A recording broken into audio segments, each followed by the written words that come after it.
கிறிஸ்துவுக்குள் பிரியமுள்ள சகோதர சகோதரிகளே, நம்முடைய பிதாவாகிய தேவனாலும் கர்த்தராகிய இயேசு கிறிஸ்துவினாலும் கிருபையும் சமாதானமும் உண்டாவதாக என்கிற அன்பின் வாழ்த்துக்களையும் வணக்கத்தையும் உங்கள் அனைவருக்கும் தெரிவித்துக் கொண்டு, தேவனுடைய மிகுந்த கிருபையினாலே இந்த நல்ல நாளிலே நாம் ஒன்று சேர தேவனுடைய மகா பரிசுத்தமான சகல பிரஸ்தாபத்தை பார்க்கிலும் அவர் மகிமைப்படுத்தி வைத்திருக்கிற மேன்மை அருமையுமான அவருடைய வார்த்தைகளை தியானிக்கும்படியாக தேவன் கொடுத்த அந்த நல்ல வாய்ப்புக்காக அவருக்கும் அவருடைய குமாரருக்கும் மகிமையை செலுத்தி கொண்டு கோத்தகிரி பகுதியிலே இருக்கிற உங்கள் அன்பு சகோதர சகோதரனுடைய அன்பையும் வாழ்த்துக்களையும் கூட உங்களுக்கு தெரிவித்துக் கொள்கிறேன். அன்புக்குரிய சகோதர சகோதரிகளே, இன்னைக்கு நாம் பார்க்க போகிற பாடத்தின் தலைப்பு குயவனும் களிமண்ணும். குயவனும் களிமண்ணும். ஆதார வசனம் ஏசாயா 64 அதிகாரம் 8வது வசனம். இப்பொழுதும் கர்த்தாவே, நீர் எங்களுடைய பிதா, நாங்கள் களிமண், நீர் எங்களை உருவாக்குகிறவர், நாங்கள் அனைவரும் உமது கரத்தின் கிரியை. இது ஏசாயா தீர்க்கதரிசி சொல்லிட்ட ஒரு வசனமா இருக்குது. இதுல அவர் சொல்ல வந்துட்ட விஷயம் என்னன்னா, பிதாவாகிய தேவனை குயவன் அப்படின்னு சொல்லி முழு மனுக்குலத்தை என்ன சொல்றாருன்னா களிமண் அப்படின்னு சொல்றாரு. அதான் இங்க சொல்ல வருது. இப்பொழுதும் கர்த்தாவே, முழு மனுக்குலமும் சொல்ற மாதிரி, நீர் எங்களுடைய பிதா, நாங்கள் எல்லாம் யார் அப்படின்னா களிமண், நீர் எங்களை உருவாக்குகிறவ, நாங்கள் அனைவரும் உமது கரத்தின் கிரியை அப்படின்னு பழைய ஏற்பாட்டு காலத்துல ஏசாயா தீர்க்கதரிசி மூலமா அந்த ஒரு வார்த்தையை நம்ம பார்க்கிறோம். இதே புதிய ஏற்பாட்டு காலத்துல அப்போஸ்தலன் பவுல் சொல்லும் போது எபேசியர் 2 அதிகாரம் 10வது வசனம். எபேசியர் 2:10. ஏனெனில் நற்கிரியைகளை செய்கிறதற்கு நாம் கிறிஸ்து இயேசுவுக்குள் சிருஷ்டிக்கப்பட்டு தேவனுடைய செய்கையாய் இருக்கிறோம். அன்புக்குரிய சகோதர சகோதரிகளே, இந்த வசனத்தை ரொம்ப நல்லா கவனிக்கணும். ஏனெனில் நற்கிரியைகளை செய்கிறதற்கு நாம் கிறிஸ்து இயேசுவுக்குள் சிருஷ்டிக்கப்பட்டு தேவனுடைய செய்கையாய் இருக்கிறோம். இதுவும் கிட்டத்தட்ட பாத்தீங்கன்னா நம்மளை வடிவமைக்கக்கூடிய ஒரு காரியமாக தான் இங்க சொல்லியிருக்கு. இதுல நீங்க பாத்தீங்கன்னா ஏசாயா தீர்க்கதரிசி சொன்னதுக்கும் அப்போஸ்தலன் பவுல் சொல்றதுக்கு என்ன வித்தியாசம் அப்படின்னு சொல்லி பாத்தீங்கன்னா, ஏசாயா தீர்க்கதரிசி முழு மனுக்குலத்தை பத்தி சொல்றாரு. இங்க அப்போஸ்தலன் பவுல் சொல்லும்போது சபையை, பரிசுத்தவான்களை குறித்து இங்க சொல்லக்கூடிய ஒரு காரியமா இருக்கு. நாம் எதற்காக கிறிஸ்து இயேசுவுக்குள் சிருஷ்டிக்கப்பட்டிருக்கிறோம் அப்படிங்கறத இந்த வசனத்துல சொல்ல வர்றார். அப்ப நம்ம இந்த விலையேற பெற்ற சத்தியங்களை கேட்டிருக்கிறோம், மகா பரிசுத்தமான விசுவாசத்துக்குள்ள வந்திருக்கிறோம், சகோதர சகோதரிகளாய் கூடி வரோம். ஞாயிற்றுக்கிழமை ஒரு நாள் இடையில வாய்ப்பு கிடைக்கும் போது சகோதர சகோதரிகள் கூடி வரோம். மற்ற நாட்கள் எல்லாமே நம்ம எப்படிப்பட்ட ஜனங்களா வாழ்றோம்? தேவனுடைய பிள்ளைகளா வாழ்றோம் அப்படின்னு வச்சுக்குவோம். அப்படித்தானே வாழ்றோம். வச்சுக்கிறது என்ன பிரதர்? வாழ்றோம். சரிங்களா? எதுக்காக நாம அப்படிப்பட்ட ஒரு வாழ்க்கை வாழ்றோம்? எதுக்காக இந்த சத்தியங்கள் கேட்டோம்? எதுக்காக இப்படி சபை கூடி வரோம்? எதுக்காக இந்த மாதிரி ஒரு சில காரியங்களை தேவன் நமக்கு ஏற்பாடு பண்ணி கொடுத்திருக்கிறார்? இதனுடைய பிரதி விளைவு நாம என்ன செய்யணும்னு சொல்லி இதையெல்லாம் செஞ்சிருக்கிறாரு. இந்த வசனத்துல இருக்கு. நீங்க என்ன பாக்குறத விட வசனத்தை பாத்தீங்கன்னா சரியா இருக்கும். எதுக்காக நமக்கு இந்த சத்தியம் தேவன் கொடுத்தார்? எதுக்காக இந்த சத்தியத்தை நம்ம தெரிஞ்சுக்கிட்டோம்? எதுக்காக இது போன்ற சபை கூடி வர்றோம்? மற்ற 6 நாள்ல நம்ம என்ன செய்யணும் அப்படிங்கிறது எல்லாத்தையும் இந்த வசனத்துல சொல்லியிருக்கிறார். எதுக்காக? நற்கிரியைகள் செய்கிறதுக்கு. நல்லா கவனிச்சீங்கன்னா அண்டர்லைன் பண்ண வேண்டிய விஷயம். ஏனெனில் நற்கிரியைகளை செய்கிறதற்காக நம்மளை என்ன பண்ணியிருக்கிறாராம்? கிறிஸ்து இயேசுவுக்குள் பிதாவாகிய தேவன் சிருஷ்டித்திருக்கிறாராம். அப்ப நம்மள இந்த சத்தியத்துக்குள்ள கொண்டு வந்ததோட ஒரே நோக்கம் என்னது? நாம நற்கிரியைகள்னா அது நமக்கு என்னமோ ஒரு அந்நிய பாஷை மாதிரி இருக்கும். நாம நன்மை செய்கிறதற்கு, மற்றவங்களுக்கு நல்லது செய்யறதுக்காகத்தான் இந்த சத்தியத்துக்குள்ள நம்மளை தேவன் கொண்டு வந்தாராம். இப்ப நம்மளே ஒரு கேள்வி கேட்டு பார்ப்போம். நாம மற்றவங்களுக்கு நல்லது செய்யறோமா, தீமை செய்யறோமா? குடும்பத்துல இருந்து ஆரம்பிக்கணும் இல்லைங்களா? குடும்பத்துல கணவன் மனைவிக்கு நாள் முழுக்க நன்மை செய்கிறவரா இருக்கிறாரா, தீமை செய்யக்கூடியவரா இருக்கிறாரா? அதே போல சகோதரிகள், மனைவி கணவனுக்கு நாள் முழுவதும் நன்மை செய்யக்கூடியவங்களா இருக்கிறாங்களா, தீமை செய்யக்கூடியவங்களா இருக்காங்களா? இதுக்கு தாங்க நம்மள இந்த சத்தியத்துக்குள்ள கொண்டு வந்திருக்கிறார். குடும்பத்துல நாம மற்றவர்களுக்கு நன்மை செய்யக்கூடியவங்களா இருக்கிறோமா? ஏன் தான் இவரை கல்யாணம் பண்ணணும், ஏன் தான் இந்த அம்மாவை கல்யாணம் பண்ணணும் அப்படிங்கிற மாதிரி நம்ம சாட்சி இருக்குதா? இல்ல, மனைவியை கண்டடைகிறவன் வசனமெல்லாம் மறந்து போச்சு பிரதர். நன்மையை கண்டடைகிறான் அப்படின்னு வீட்டுக்காரர் சொல்ல முடியுமா?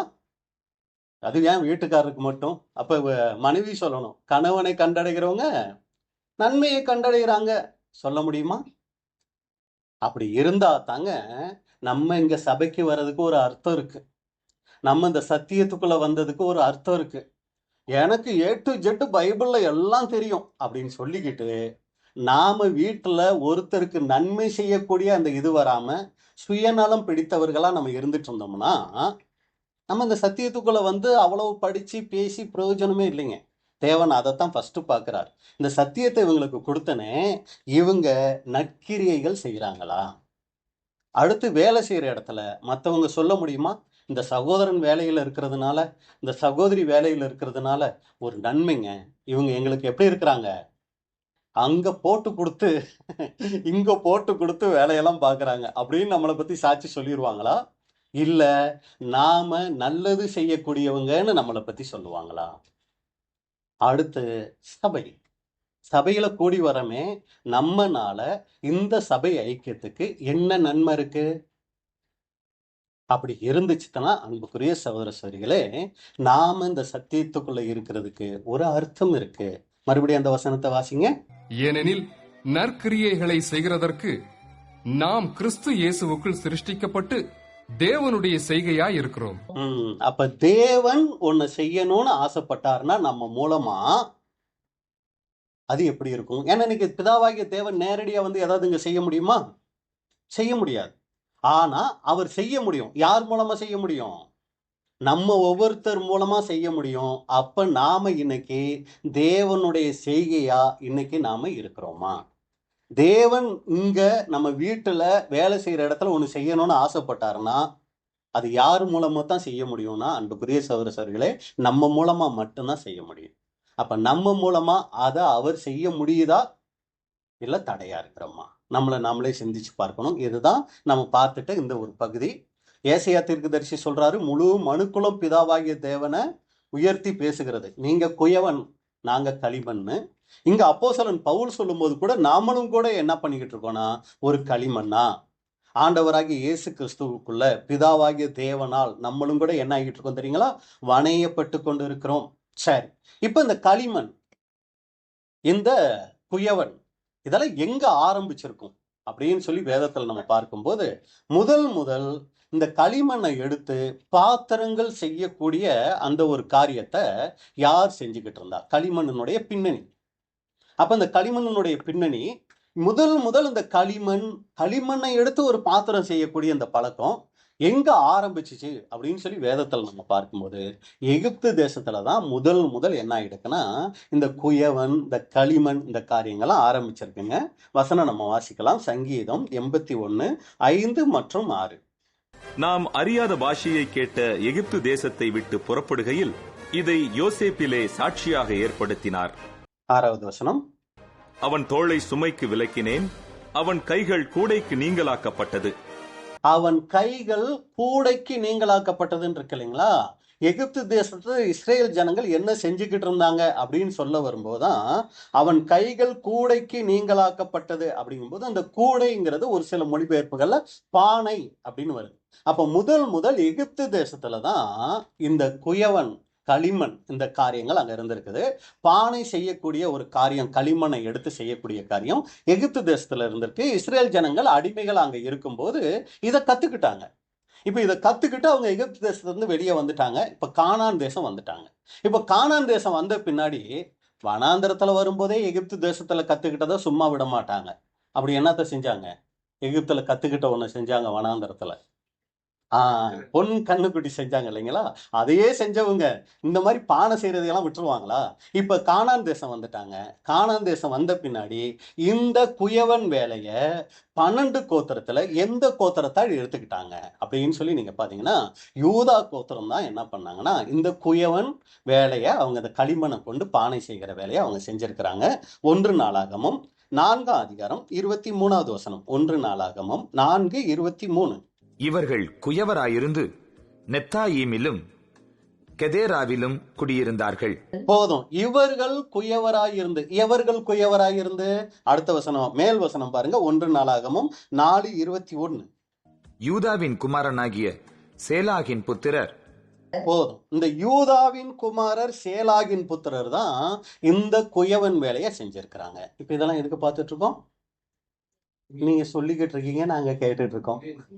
இந்த குயவன் களிமண்ணுடைய பின்னணி எங்க இருந்து இந்த களிமண் குயவன் இது ஆரம்பிச்சிச்சுன்னா, எகிப்துல ஆரம்பிச்சிருக்கு. கானான் தேசம் வந்த பின்னாடி யூதா கோத்திரத்தார் தான் என்ன பண்ணிருக்காங்கன்னா, இந்த குயவன் களிமண் அந்த காரியங்களை அவங்க செஞ்சிருக்கிறாங்க அப்படின்னு சொல்லி பார்க்கிறோம். அப்ப அன்புக்குரிய சகோதர சகோதரிகளை, இன்னைக்கு இதை கொண்டுதான் நாம இன்னைக்கு நமக்குரிய பாடங்கள் நம்ம பார்க்கிறோம். அப்ப பாருங்க, பிதாவாகிய தேவன் இந்த பூமியில தன்னுடைய ஜனங்களுக்கு ஏதாவது ஒரு காரியத்தை விளங்க பண்ணணும்னு வைங்களே, பரலோகத்துல இருக்கிற அவர் மனசுல இருக்கிற விஷயத்தை எல்லாம் நேரடியா சொன்னார்னு வைங்க, நமக்கு ஒண்ணுமே புரியாது. அதனால என்ன பண்ணுவாருன்னா, இந்த பூமியில நம்ம பார்க்கிற காரியங்களை வச்சு நமக்கு ஒரு சில காரியங்கள் சொல்லி கொடுப்பார். உதாரணத்துக்கு, நேபுகாத்து நேச்சார் ஒண்ணு தெரிஞ்சுக்கணும்னா என்ன பண்ணுவாருங்க, கனவுல ஒரு பெரிய சிலையை காமிப்பாரு. அவருக்கு அது என்னன்னே புரியாது. அதுக்கு ஒரு ஆளை வச்சிருப்பாரு. யாருங்க? தானியேலை. இப்ப தானியேலை வச்சு என்ன பண்ணுவாருன்னா, அந்த சிலைக்கான விளக்கங்களை சொல்லி கொடுப்பார். இதே தானியேலுக்கு அதை சொல்லணும்னா எப்படி காமிப்பாருங்க? பெரிய பெரிய மிருகங்களா காமிச்சு அதுக்கு ஒரு சில விளக்கங்கள் சொல்லி கொடுப்பார். பாருங்க, இப்படி தேவன் ஒவ்வொரு காரியத்துக்கும் பூமியில இருக்கிற காரியங்களையே அடையாளங்களா வச்சு என்ன பண்ணுவார்னா விளக்கி சொல்வார். ஒரு சில நேரங்கள்ல அந்த தீர்க்கதரிசிகளை என்ன தெரியுங்களா பண்ணுவாரு, அவங்களையே அந்த அனுபவத்துக்குள்ள நடத்துவார். ஓசியா தீர்க்கதரிசியை கூப்பிட்டு, நீ போய் என்ன பண்ணு, ஒரு வேசிய திருமணம் பண்ணு, அப்புறம் அந்த வேசி உன்னை விட்டு போவாங்க, மறுபடியும் அந்த வேசியை நீ சேர்த்துக்க, இப்படித்தான் நான் என்னை விட்டு விலகி போற இந்த இஸ்ரேல் ஜனங்களை நான் சேர்த்துக்கிறேன். அந்த அன்பை காமிக்கிறதுக்கு இப்படி அடையாளங்கள் பயன்படுத்துவாருங்க.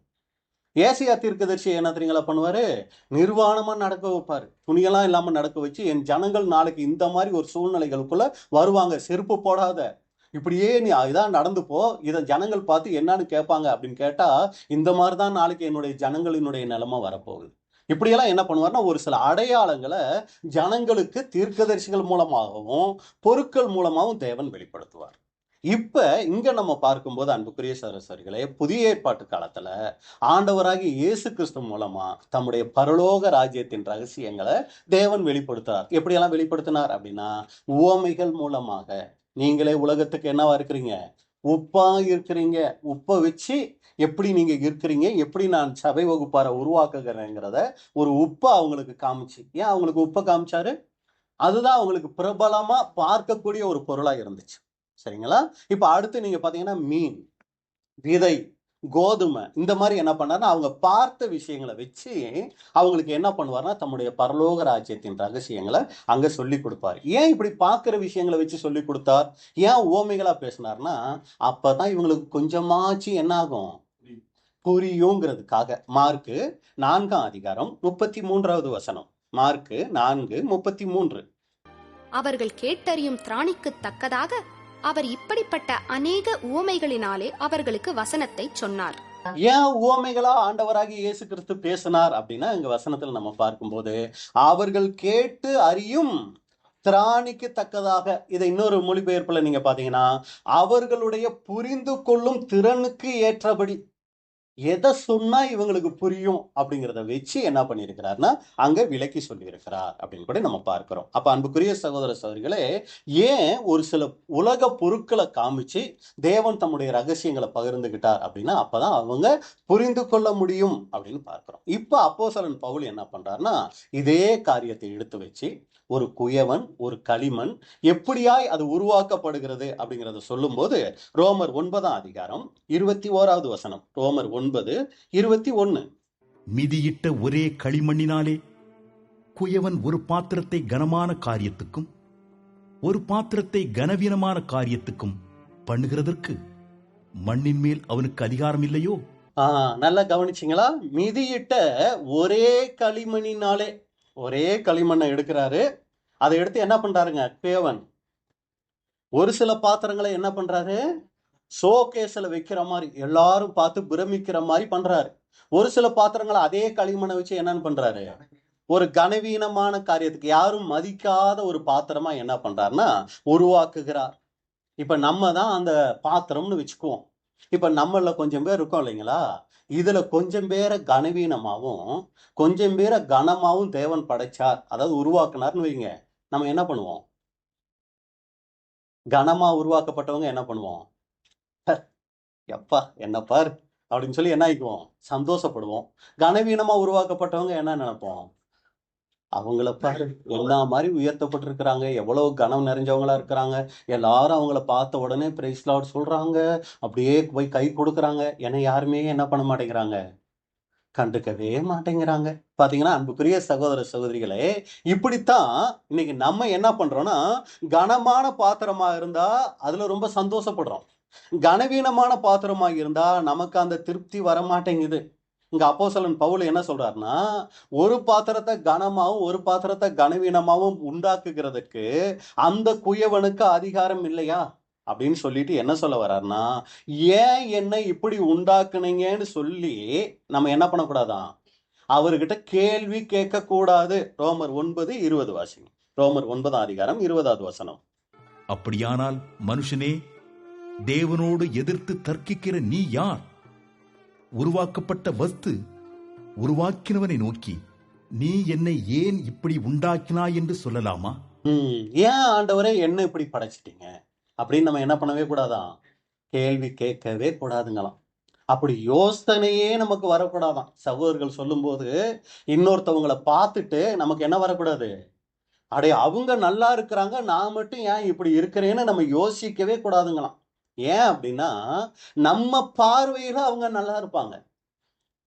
அவங்களுக்குன்னு இருக்கிற கஷ்டம் அவங்களுக்கு தான் தெரியும். சரிங்களா? உதாரணத்துக்கு நான் அடிக்கடி சொல்ற ஒரு உதாரணம் தான். மேற்பாளையத்துல இருந்து திருப்பூருக்கு ஒருத்தர் கார்ல ஏசி போட்டுட்டு காரெல்லாம் ஃபுல்லா இது பண்ணிட்டு அப்படியே ஜம்முன்னு வராரு ஒருத்தர் பஸ்ஸுல ஏறி வராரு. இதுல 2 பேத்துல யார் ரொம்ப சந்தோஷமா இருப்பாங்கன்னு நீங்க நினைக்கிறீங்க? நான் சொன்னது புரியுதுல்ல? நான் பேசுற தமிழ் புரியுது தானே? யார் ரொம்ப சந்தோஷமா இருப்பாங்கன்னு நினைக்கிறீங்க? அப்படியா? நான் ஃபர்ஸ்டே இது சொல்லிட்டதுனால இப்படி சொல்றீங்களோ? நம்ம பார்வை எப்படி இருக்குன்னா, அவருக்கு என்னையா கொடுத்து வச்ச மகராசன், கார்ல ஏறாரு, ஏசி போடுறாரு, அப்படியே வேர்க்க விறுவிறுக்காம அப்படியே வராரு. ஆனா என்ன பாரு, பஸ்ல ஏறி வேர்த்து வடிஞ்சு அந்த கண்டக்டர்கிட்ட சில்லறை கொடுக்க முடியாம திட்டு வாங்கி, முன்னாடி பக்கத்துல உட்காந்துருக்கவன் இடிச்சுக்கிட்டு, இப்படியெல்லாம் கஷ்டப்பட்டு வரேன். பொதுவா நம்மளுடைய பார்வை அப்படிதான் இருக்கும். ஆனா அந்த கார்ல வரவருக்கு தான் அதோட கஷ்டம் தெரியுங்க. எப்படின்னா, முன்னாடி வர வண்டி இவர் கவனமா ஓட்டிக்கிட்டு வந்தாலும் என்ன பண்ணணும்? முன்னாடி வரவர் கவனமா வண்டியை ஓட்டிட்டு வரணும். சரிங்களா? இவரு ரொம்ப கவனமா ஓட்டிட்டு போகணும். அந்த இடம் வந்து சேர்ற வரைக்கும் அவர் எப்படித்தான் இருப்பாரு? கரெக்டா போய் சேரணுமேங்கிற ஒரு விழிப்புணர்வோட வருவாரு. நம்ம டிக்கெட் வாங்கிட்டா பஸ்ல அடுத்த நிமிஷம் என்ன ஆயிடலாம்? அழகா கண்ணை மூடி தூங்கிட்டா கரெக்டா ஸ்டாப்பிங் வந்து நம்ம இறங்கிக்கலாம். ஆனா அந்த வண்டியை ஓட்டிட்டு வரவர் ஒரு சமயம் எதுக்கால வரவர் சைடுல இடிச்சிட்டு ஒரு கோடு போட்டு போயிட்டாருன்னு வைங்க, இவர் அன்னைக்கு நாள் முழுக்க சந்தோஷமா இருப்பாரா? இல்ல. எதுக்கு சொல்ல வரோம், ஒரு சின்ன எக்ஸாம்பிள். சரிங்களா? அப்ப உலகத்துல நம்ம என்ன நினைச்சுக்கிறோம்னா, நம்ம சந்தோஷமா நினைக்கிறவங்க எல்லாருமே இன்னைக்கு அன்புக்குரிய சகோதர சகோதரிகளே சந்தோஷமா இல்ல. அதே நேரத்தில் நம்ம தான் என்ன பண்ணிக்கிறோம்னா, அவங்க சந்தோஷமா இருக்காங்கன்னு நினைச்சுக்கிட்டு நம்ம சந்தோஷத்தை என்ன தெரியுங்களா பண்ணிட்டு இருக்கிறோம்? நம்ம இழந்துட்டு இருக்கிறோங்க. தேவன் அவங்களுக்கு தக்கபடி வணைஞ்சிருக்கிறாருங்க. அவர் பட்சபாதம் உள்ளவர் இல்ல. இந்த விசுவாசம் நமக்கு வரணும். என்ன விசுவாசம் வரணும்? ரோமர் 8ஆம் அதிகாரம் 28வது வசனத்து மேல ஒரு மிகப்பெரிய விசுவாசம் இருக்கணும். என்ன அந்த விசுவாசங்க? அன்றியும் அவருடைய தீர்மானத்தின்படி அழைக்கப்பட்டவர்களாய் தேவனிடத்தில் அன்பு கூறுகிறவர்களுக்கு சகலமும் நன்மைக்கு ஏதுவாக, அதைத்தான் நம்ம மறந்துடக்கூடாது. நம்ம மைண்ட் என்ன தெரியுங்களா சொல்லும்? சகலமும் நன்மைக்கு நடக்கிறது என்று. புரியுதுங்களா? எல்லாமே பார்க்கும் போதே எப்படி இருக்கணும்? நன்மையா இருக்கணும். எங்க ஒண்ணுமே தெரியல, என்ன நன்மை இருக்கு அப்படின்னு போவோம். ஆனா வசனம் சொல்லுது நன்மைக்கு ஏதுவாக. இப்ப நீ அதை பார்க்க மாட்ட, ஆனா இனி வரும் நாட்கள்ல அதை நான் பார்ப்பேன். ஏன் ஆண்டவர் எனக்கு மட்டும் இப்படி ஒரு இருளான சூழ்நிலை அப்படின்னா, இதன் மத்தியில தாப்பா உன்னை நான் சபையா ஆக்க முடியும். இப்படி நீ இருந்தீங்கன்னா தான் ஏன் பிள்ளையா இருப்ப. உனக்கு எல்லாத்தையும் வசதியாக்கி விட்டேன்னு வெயி, நீ யாரா மாறிடுவ? சொல்ல மாட்டோமே. சரி, பிசாசின் பிள்ளையா நீ மாறிடுவ. அது எனக்கு தான் தெரியும். உன்னை பத்தி உனக்கு தெரியறத விட யாருக்கு நல்லா தெரியும்? எனக்கு தெரியும். நீ என் பிள்ளையாவே இருக்கணும்னா உன்னை இப்படி வணைஞ்சி இப்படி வச்சனாதான் நீ ஏன் பிள்ளையா இருப்ப. கொஞ்சம் உனக்கு ஏதாவது மாத்தி கொடுத்தேன்னு வைங்க. அதுக்குதான் அருமையான ஒரு உதாரணம் இருக்கு. ஒரு சின்ன பையன் பார்த்துட்டு இருந்தாராம் இந்த கம்பளி பூச்சி. அதாவது வண்ணத்து பூச்சி ஆகிறதுக்கு முன்னாடி இந்த கம்பளி பூச்சி என்ன பண்ணுச்சு, போயிட்டு அந்த இலைக்குள்ள தன்னை சுருட்டிக்கிட்டு வெளியில வர்றதுக்கு அவ்வளோ கஷ்டப்படுதாம். ரொம்ப பிரயாசம் எடுக்குதான். அடே இவ்வளோ கஷ்டப்படுதேன்னு சொல்லி அந்த பையன் என்ன பண்ணிட்டாராம், அந்த இதை கூட்ட கிழிச்சு விட்டுட்டாராம். கொஞ்ச நேரத்துல வண்ணத்து பூச்சி அந்த கம்பளி பூச்சி என்ன ஆகி போச்சு, செத்து போச்சு. அது அப்படி கஷ்டப்பட்டு உருவானாதான் ஒரு அழகான இறக்கைகள் உள்ள பறக்கக்கூடிய வண்ணத்து பூச்சி அது மாறும். அப்ப இதுதான் தேவன் நம்மை குறித்து வைத்திருக்கிற ஒரு திட்டமாவும் இருக்குது. அதனால அன்புக்குரிய சகோதரர்களே, எதுக்கு இதெல்லாம் சொல்ல வந்துட்டோம்? உருவாக்கின வஸ்து உருவாக்குனவரை பார்த்து என்ன பண்ணிடக்கூடாது, கேள்வி கேட்கக்கூடாது. என் அப்பா எனக்கு எதை செஞ்சிருந்தாலும் அதை நன்மைக்கு எதுவா தான் செஞ்சிருப்பாரு. என் பையன் எனக்கு பக்கத்துல தான் ஒரு சகோதரர் இருக்கிறார். ஒரு சீக்கு இல்ல பிரதர், அவருக்கு நல்லா இருக்கிறார். ஆனா எனக்கு உடம்பு பூரா சீக்கு. பரவாயில்ல, அவரும் ஒரு குறிப்பிட்ட காலத்துல என்னதான் ஆக போறாரு. சீக்கே இல்லாதனால அவர் எத்தனை வருஷம் உயிரோட இருந்துட போறாரு? நம்ம சீக்கோட இருக்கிறதுனால எத்தனை வருஷம் இருந்துட போறோம் இல்லைங்களா? எல்லாருக்கும் ஒரு குறிப்பிட்ட ஆயுஷ்காலம் தானே. அப்ப இதன் மத்தியில தான் தேவன் நம்மளை வடிவமைக்கிறார். ஒரு பொறுமையை கத்துக்கிறதுக்கும், ஒரு சில இக்கட்டான சூழ்நிலைகள்ல ஆண்டவரே நீங்க மட்டும்தான், எனக்கு வேற வழியே இல்லை அப்படின்னு சார்ந்துக்கிறதுக்கும் கூட தேவன் இது போன்ற காரியங்களை செய்யறாரு. ஒரு நாள் அப்பா கிட்ட போயிட்டு, ஏப்பா எனக்கு மட்டும் இப்படி அப்படின்னு கேட்டா, உனக்கு மட்டும் இப்படி இல்லை, இந்த மாதிரி எத்தனை பேரை நான் பூமியில வச்சிருந்தேன். எலியா கிட்ட சொன்ன மாதிரி 7000 பேர் இருந்தாங்க, நான் மட்டும்தான் கஷ்டப்படுறேன் எலியா. யாரு சொன்னா? ஓ ஊர்ல 7000 பேர் இருக்காங்க அப்படின்னு சொல்லி அங்க சொன்னது போல இன்னைக்கு இருப்பாங்க. அப்ப எதுக்கு இதை சொல்ல வந்துட்டோம்னா, அன்புக்குரிய சகோதர சகோதரிகளே, தேவன் நம்மளை வைத்திருக்கிற அந்த நிலைமையில நாம திருப்தி உள்ளவர்களா இருக்கணும். நமக்குள்ள பரிசுத்த ஆவி பெற பெற நமக்குள்ள வரக்கூடிய முக்கியமான ஒரு குணலட்சணம் என்ன தெரியுங்களா? இருக்கிறதுல ஒரு திருப்தி உணர்வு நமக்கு வரும். அப்பதான் நம்ம பரிசுத்த ஆவியில பலப்படுறோம்னு அர்த்தம். இல்ல எனக்கு திருப்தியே வரமாட்டேங்குது அப்படின்னு சொன்னோம்னா தேவனுக்கிட்ட ஜெபிக்கணும். அப்பா இவ்வளவு சத்தியம் கேட்டுட்டேன், ஆனா எனக்கு அந்த திருப்தியே வரமாட்டேங்குது, எனக்கு திருப்தி வர்றதுக்கு உதவி செய்யுங்க, அதுக்கு எனக்கு தேவையான பரிசுத்தாவிய அதிகமா தாங்கன்னு நம்ம ஜெபிக்கணும். அன்புக்குரிய சகோதர சகோதரிகளை, இப்போ ஒரு குயவன் அவர் ஒரு சில பாத்திரங்களை வணைஞ்சுக்கிட்டு இருக்கிறார். அது பிதாவாகிய தேவன் நம்மளை வணைஞ்சுக்கிட்டு இருக்கிறார். இதே போல இன்னொரு குயவன், வேறொரு குயவன் இன்னைக்கு உலகத்துல இருக்கிறார். அது யார் தெரியுங்களா? சாத்தான். இவரும் கூட இன்னைக்கு அவருடைய கிரியைகளை வெளிப்படுத்துற. இன்னைக்கு எப்படி நாம தேவனுடைய செய்கையாய் தேவனுடைய கிரியைகளை வெளிப்படுத்துறவங்களா, தேவன் இன்னைக்கு ஒருத்தர்கிட்ட பேசணும்னு ஆசைப்படுறத பேசுறவங்களா நம்ம இருக்கிறோமோ, இதே போல இன்னொரு குயவன் இருக்கிறார், அவர் சாத்தான். அவர் அவருடைய கிரியைகளை என்ன பண்ணிக்கிட்டு இருக்கிறார், இன்னைக்கு ஒரு சிலர் மூலமா அதை வெளிப்படுத்திக்கிட்டு இருக்கிறார். இன்னைக்கு உலக ஜனங்கள் மூலமா சாத்தானுடைய கிரியைகள் வெளிப்பட்டுக்கிட்டு இருக்குது. என்னென்னலாம், ஒருத்தரை எப்படி ஏமாத்தலாம், ஒருத்தர்கிட்ட எப்படி பொய் சொல்லி அவரை ஏமாத்தலாம், ஒருத்தர்கிட்ட இருக்கிற பணத்தை எப்படி சுரண்டலாம், எப்படி பலவிதமான இச்சைகளுக்குள்ள போகலாம், இதெல்லாம் யார் செஞ்சுக்கிட்டு இருக்கிற வேலை? சாத்தான் இன்னைக்கு உலகத்துல அவருடைய கிரியைகளை செஞ்சுக்கிட்டு இருக்கிறாரு. இதுக்கு முடிவு என்ன பிரதர் அப்படின்னு சொல்லி நீங்க பாத்தீங்கன்னா, வெளிப்படுத்துதல் 2ஆம் அதிகாரம் 27வது வசனம். வெளிப்படுத்துதல் 2:27. அவன் இருப்பு கோலால் அவர்களை ஆளுவான், அவர்கள் மண் பாண்டங்களைப் போல நொறுக்கப்படுவார்கள். சாத்தானுடைய இந்த கிரியைகள் எல்லாமே சபை வகுப்பாரால என்ன பண்ணப்படும் அப்படின்னா உடைத்து நொறுக்கப்படும். சாத்தானுடைய எல்லா கிரியைகளையும் சபையை கொண்டு தேவன் என்ன பண்ண போறாருன்னா அழிக்க போகிறார். அப்ப அன்புக்குரிய சகோதரரே, இதுவரைக்கும் நம்ம பார்த்துட்டது களிமண் குயவன் பின்னணி, எப்படி இந்த களிமண் அதுல இருந்து எப்படி பொருட்கள் உருவாக்குகிற விதம் எங்க ஆரம்பிச்சிச்சு, எப்படி இஸ்ரேல் தேசத்துக்கு வந்துச்சுன்னு பார்த்துட்டோம். அடுத்து இந்த குயவனுக்கு களிமண்ணை கொண்டு தனக்கு விரும்பின மாதிரி செய்யறதுக்கு அவருக்கு அதிகாரம் இருக்கு. அதே போல பிதாவாகிய தேவனுக்கு நம்மளை எப்படி உருவாக்கி எந்த சூழ்நிலைகளை வச்சு நம்மளை வழி நடத்தணுங்கிறது அவருக்கு தெரியும். அதன்படி அவர் நடத்துறாரு. அதுல நாம எப்படிப்பட்டவங்களா இருக்கணும்? திருப்தி உள்ளவர்களா நாம இருக்கணும். இன்னொரு குயவன் கூட இருக்கிறார், அது சாத்தான். சாத்தானுடைய கிரியைகள் இந்த பூமியில ஒரு சிலர் மூலமா வெளிப்படுது.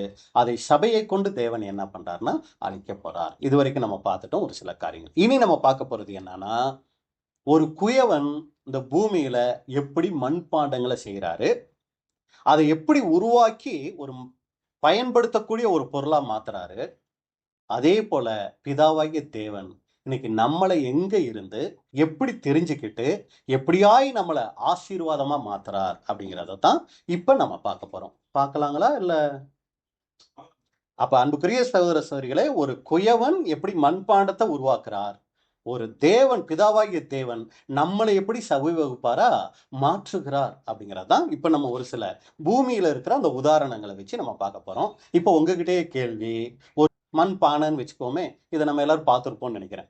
பொதுவா நம்ம நேரடியா போய் களத்துல போய் அதை பார்க்கலனாலும் இந்த மண் பானை எப்படி உருவாயிருக்கும்னு நீங்க கெஸ் பண்றதை சொல்லுங்க பார்க்கலாம்.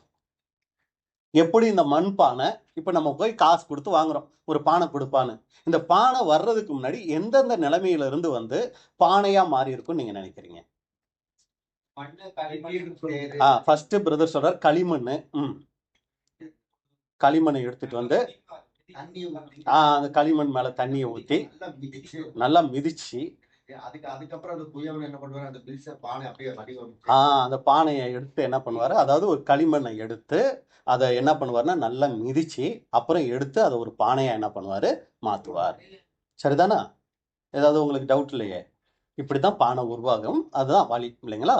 இதுல இதை வச்சுக்கிட்டு நம்ம என்ன பண்ண போறோம்னா சபையை எப்படி தேவன் உருவாக்க போறார். ஏன்னா அவர் குயவன் பார்த்துட்டோம், நம்மளாம் யாரு? பானை, களிமண்ல உருவான பானைன்னு பார்த்துட்டோம். அப்ப நம்ம பானையா மாறணும்னா இப்ப இதே வேலையைத்தானே நம்மளுடைய வாழ்க்கையிலையும் தேவன் செய்யணும்.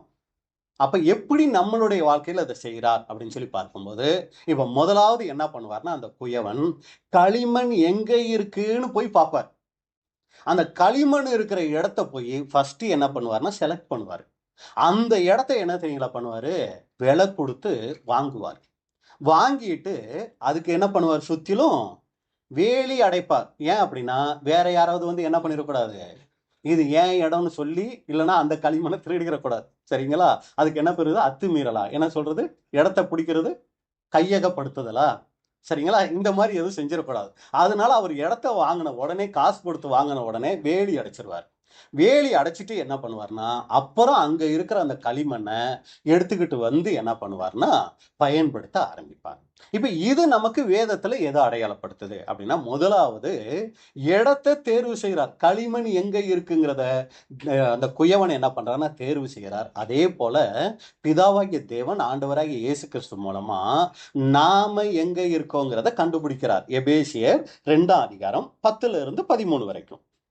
ஏனெனில் நற்கிரியைகளை செய்கிறதற்கு நாம் கிறிஸ்து இயேசுவுக்குள் சிருஷ்டிக்கப்பட்டு தேவனுடைய செய்கையா இருக்கிறோம். இப்ப தேவனுடைய செய்கையா, இந்த வசனத்துக்கு ஏற்கனவே விளக்கம் பார்த்துட்டோம். தேவனுடைய செய்கையா அவர் நம்மளை என்ன பண்றாருன்னா நம்மளை கண்டுபிடிக்கிறார். கண்டுபிடிச்ச பின்னாடி அவைகளில் நாம் நடக்கும்படி அவர் முன்னதாக அவைகளை ஆயத்தம் பண்ணியிருக்கிறார். பாருங்க, அந்த நற்கிரியைகளை நாம செய்யறதுக்காக, அதுல நம்ம நடக்கிறதுக்காக அவர் ஆயத்தம் பண்ணி இருக்கிறாராம். உங்களுக்கு ஒரு மாதிரி தூக்கம் வர மாதிரி இருக்கா? இல்ல பாருங்க அன்புக்குரிய சகோதர சகோதரிகளே, நம்ம ஆரம்ப வசனம் பார்த்துட்டோம். நற்கிரியைகளை நம்ம செய்யணும்னு, நன்மை செய்யணும்னு பார்த்துட்டோம்.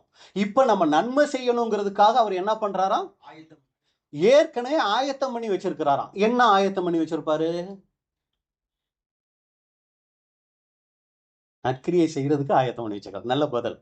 நம்ம நற்கிரியை செய்யறதுக்கு என்ன ஆயத்தம் பண்ணி வச்சிருப்பாரு? இப்ப நான் ஒருத்தருக்கு ஒரு 50 ரூபா உதவி செய்யணும் அப்படின்னா என்ன பண்ணுவார், அதுக்கு ஒருத்தர ஆயத்தம் பண்ணி வச்சிருப்பாரு. அவர் எப்படி ஆயத்தம் பண்ணி வச்சிருப்பாரு? பணம் இல்லாத ஒரு சூழ்நிலைக்குள்ள அவர் ஆயத்தம் பண்ணி வச்சிருப்பாரு. இப்ப நான் என் மூலமா அவருக்கு என்ன நடக்கணும், அங்க உதவி நடக்கணும். இப்படி ஒரு நல்ல கணவனுக்கு ஒரு மனைவிய, ஒரு நல்ல மனைவிக்கு ஒரு கணவனை, சரிங்களா, வேலை செய்யற இடத்துல மறுபடியும் அதே தான், சபைகள் இல்ல, இப்படி என்ன பண்ணிருப்பார், மற்றவங்களை நமக்காக ஆயத்தம் பண்ணி வச்சிருப்பார். அவங்க கிட்ட நம்ம எப்படி நடந்துக்கணுங்கிறத முன்கூட்டியே அவர் ஆயத்தம் பண்ணி வச்சுட்டாருங்க. சரி, இப்ப மீதிய வாசிங்க. அன்படியினால் முன்னே மாம்சத்தின்படி புறஜாதியாராய் இருந்து மாம்சத்தில் கையினாலே செய்யப்படுகிற விருத்த சேதனம் உடையவர்களால் விருத்த சேதனம் இல்லாதவர்கள் எனப்பட்ட நீங்கள், அடுத்த வசனம், அக்காலத்திலே கிறிஸ்துவை சேராதவர்களும் இஸ்ரேலுடைய காணியாட்சிக்கு புறம்பானவர்கள். பாருங்க, கிறிஸ்துவை சேராதவர்கள். இப்ப எதுக்கு இதை பார்த்துட்டு இருக்கோம் அப்படின்னா, அந்த நிலம் அதை பார்க்குறோம். களிமண் எங்க இருக்குன்னு தேடி அந்த குயவன் என்ன பண்றாருன்னா கண்டுபிடிக்கிறார். நாம எப்படி இருந்தோம்னா, இஸ்ரேலினுடைய காணியாட்சிக்கு புறம்பானவர்களும், வாக்குத்தத்தத்தின் உடன்படிக்கைகளுக்கு அந்நியரும் நம்பிக்கை இல்லாதவர்களும் இவ்வுலகத்தில் தேவனற்றவர்களுமாய் இருந்தீர்கள் என்று நினைத்துக் கொள்ளுங்கள். முன்னே தூரமாய் இருந்த நீங்கள் இப்பொழுது கிறிஸ்து இயேசுவுக்குள் கிறிஸ்துவின் ரத்தத்தினாலே சமீபமானீர்கள். இப்படி தூரமா இருந்த அந்த ஒரு நிலத்தை, களிமண் இருக்கக்கூடிய இடத்த குயவன் என்ன பண்றாருன்னா கண்டுபிடிக்கிறார். அடுத்து என்ன பண்றாருன்னா, அந்த நிலத்தை காசு கொடுத்து வாங்குறார். இந்த காசு கொடுத்து வாங்குறது எதை அடையாளப்படுத்துது? 1 கொரிந்தியர் 6ஆம் அதிகாரம் 19-20. 1 கொரிந்தியர் 6:19-20. உங்கள் சரீரமானது நீங்கள் தேவனாலே பெற்றும் உங்களில் தங்கியும் இருக்கிற பரிசுத்த ஆவியினுடைய ஆலயமாய் இருக்கிறதென்றும் நீங்கள் உங்களுடையவர்கள் அல்லவென்றும் அறியீர்களா? கிரயத்துக்கு கொல்லப்பட்டீர்களே, ஆகையால் தேவனுக்கு உடையவர்களாகிய உங்கள் சரீரத்தினாலும் உங்கள் ஆவியினாலும் தேவனை மகிமைப்படுத்துங்கள். கிரயத்துக்கு கொல்லப்பட்டீர்களே. இப்ப நிலத்தை என்ன பண்ணிட்டாருங்க? காசு கொடுத்து வாங்கிட்டார். சரிங்களா? இப்ப காசு கொடுத்து வாங்கினதுக்கு அப்புறம் என்ன தெரியுங்களா பண்ணுவார்? அந்த இடத்த வேலி அடைப்பார். இந்த வேலி அடைக்கிறது எதை குறிக்குதுன்னா, 2 விஷயங்களை குறிக்குது. ஒண்ணு, அந்த நிலத்துல வித்தியாசப்படுத்துறது. இப்ப உதாரணத்துக்கு லைனா ஒரு 5 வீடு இருக்கு. அந்த ஒரு வீடு மட்டும் காம்பவுண்டு போட்டு இருக்குன்னு வைங்களேன். இப்ப நம்ம காமிக்கும் போது எப்படி காமிப்போம்? பாருங்க, அந்த 5 வீடு இருக்குல்ல, அதுல காம்பவுண்ட் போட்ட வீடு இருக்கு பாருங்க, அதுதான் நம்ம வீடு. எதுக்கு இதை சொல்ல வரோம்? அந்த காம்பவுண்ட் என்ன பண்ணுதுங்க? வேறு பிரிச்சு காமிக்குது ஃபர்ஸ்ட். அதாவது நான் தனி ஒரு உதாரணத்துக்கு ஒரு 5 ஏக்கர் தோட்டம் இருக்குன்னு வைங்களேன். அதுல 1 ஏக்கர் மட்டும் வேலி அடைச்சிருந்தா பாக்குறதுக்கு எப்படி தெரியும்? அது தனியா தெரியும். அது எதை அடையாளப்படுத்துதுன்னா, இந்த உலக ஜனங்கள்ல இருந்து தேவன் நம்மளை என்ன பண்றாரு? வேறு பிரிக்கிறார், வித்தியாசப்படுத்துறார். இந்த ஜனங்கள் உலக ஜனங்களோட கலந்துராமல் தனியே வாசமாய் இருப்பார்கள். அதுக்கு தான் நான் அடிக்கடி சொல்ற விஷயம். நாங்க சின்ன பிள்ளைங்களா இருக்கும்போது தீபாவளி எல்லாம் வந்துருச்சுன்னா எங்க அம்மா பலகாரம் சுடுவாங்க. சுடும்போது ஃபர்ஸ்ட் பலகாரத்தை எடுத்து என்ன தெரியுங்களா பண்ணுவாங்க? உங்களுக்கெல்லாம் அந்த அனுபவம் இல்லையோ? ஃபர்ஸ்ட் பலகாரத்தை எடுத்து தனியா வச்சிருவாங்க. அப்புறம் மற்ற சுடுற பலகாரத்தை எல்லாம் எடுத்து பானைக்குள்ள போடுவாங்க. ஏமா அந்த பலகாரத்தை மட்டும் தனியா வச்சுட்டானா? இது ஆண்டவருக்கு, அதாவது அவங்க கடவுள், இது கடவுளுக்கு அப்படின்னு சொல்லி தனியா எடுத்து வைப்பாங்க. அப்ப பாருங்க, கடவுளுக்குன்னு உடனேயே மற்ற பலகாரங்களோட சேர்ந்து என்ன பண்ண முடியாது? அந்த பானைக்குள்ள இருக்க முடியாது. தனியா என்ன பண்ணணும்? இது இருக்கணும். இந்த ஆடு மாடுகளை கூட பாத்தீங்கன்னா சாமிக்கு அப்படின்னு சொல்லி நேர்ந்து விட்டுருவாங்க. சரிங்களா? இது மற்றவங்களோட இருக்க முடியாது. அது மாதிரி தேவன் அவருக்குன்னு நம்மளை தெரிஞ்சுக்கும் போது முதலாவது வேலி அடைக்கிறார். அப்படின்னா நம்மளை தனியா என்ன பண்றாருங்க? பிரிக்கிறார். அடுத்து அந்த வேலி எதை குறிக்குதுன்னா, ஒரு பாதுகாப்பு. தேவன் நம்மளை வேறு பிரிக்கிறது மட்டும் இல்ல, நம்ம மேல விசேஷித்த பாதுகாப்பு இருக்குங்க. இன்னைக்கு உலக ஜனங்கள் சாகுற மாதிரி எல்லாம் நம்ம செத்துற முடியாது. நமக்கு சாவு இருக்கு, ஆனா அவங்க சாகுற மாதிரி நம்ம சாக முடியாது. நம்மளுடைய சாவு ஒரு விசேஷமா இருக்கும். ஏன்னா அது தேவனுடைய அனுமதியின் பேர்ல தான் இருக்கும். அப்போ ஒரு விசேஷித்த பாதுகாப்பை தேவன் நமக்கு கொடுக்கிறார். கர்த்தருக்கு பயந்தவர்களை அவருடைய தூதன் சூழ பாளையம் இறங்கி பாதுகாக்கிறார். அன்புக்குரிய சகோதர சகோதரிகளே, இதுதான் நிலத்தை பார்த்தது, அப்புறம் காசு கொடுத்து வாங்கினது, அப்புறம் வேலி அடைச்சிட்டார். இப்ப வேலி அடைச்ச பின்னாடி என்ன பண்ணுவார்னா, அங்க இருக்கிற களிமண்ணை அங்க இருந்து வெட்டி எடுத்து கொத்தி எடுத்து இன்னொரு இடத்துக்கு கொண்டு வந்து என்ன பண்ணுவார்னா, அதை பானை செய்யறதுக்கான வேலைகளை செய்ய ஆரம்பிப்பார். இப்ப அன்புக்குரிய சகோதர சகோதரிகளே, உலகத்துல எத்தனையோ மண் இருக்கே, கருமண், செம்மண், இந்த மாதிரி எத்தனையோ மண் இருக்கே. ஏன் பானை செய்யறதுக்கு களிமண்ணை தேர்ந்தெடுக்கணும்? அது ஒண்ணுதான் சொன்ன பேச்சு கேட்கும். களிமண்ணை குயவன் எப்படியெல்லாம் வணையணும்னு ஆசைப்படுறாரோ, அந்த மண்ணு மட்டும்தான் அது சொல்ற பேச்ச என்ன பண்ணும்? குயவன் பேச்ச கேட்கும். மத்த மண்ணை இப்படி எடுத்து பொசைஞ்சாலே பொல பொலன்னு என்ன பண்ணிரும்? கொட்டிரும். அப்படி இல்லைன்னா இவர் ஒண்ணு நினைப்பாரு, அது ஒரு மாதிரி சேப்பாகும். சரிங்களா? களிமண் மட்டும்தான் குயவன் சொல்ற, அவர் நினைக்கிற மாதிரி என்ன ஆகும் தெரியுங்களா?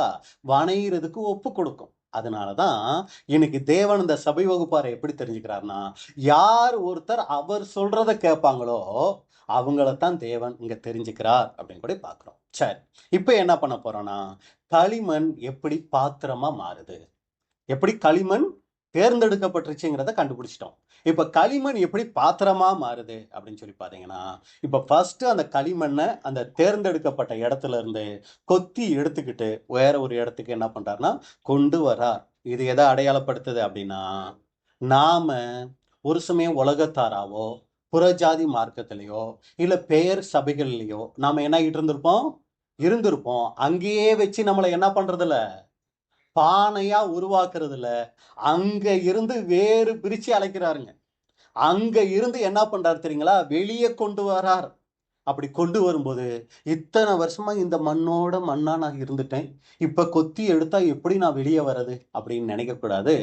அவர் கொத்தி எடுக்கும்போது இந்த களிமண் என்ன பண்ணி ஆகணும், வெளியே வரணும். இதுதான் அழைக்கப்பட்டு தெரிந்து கொள்ளப்பட்ட நிலைமை.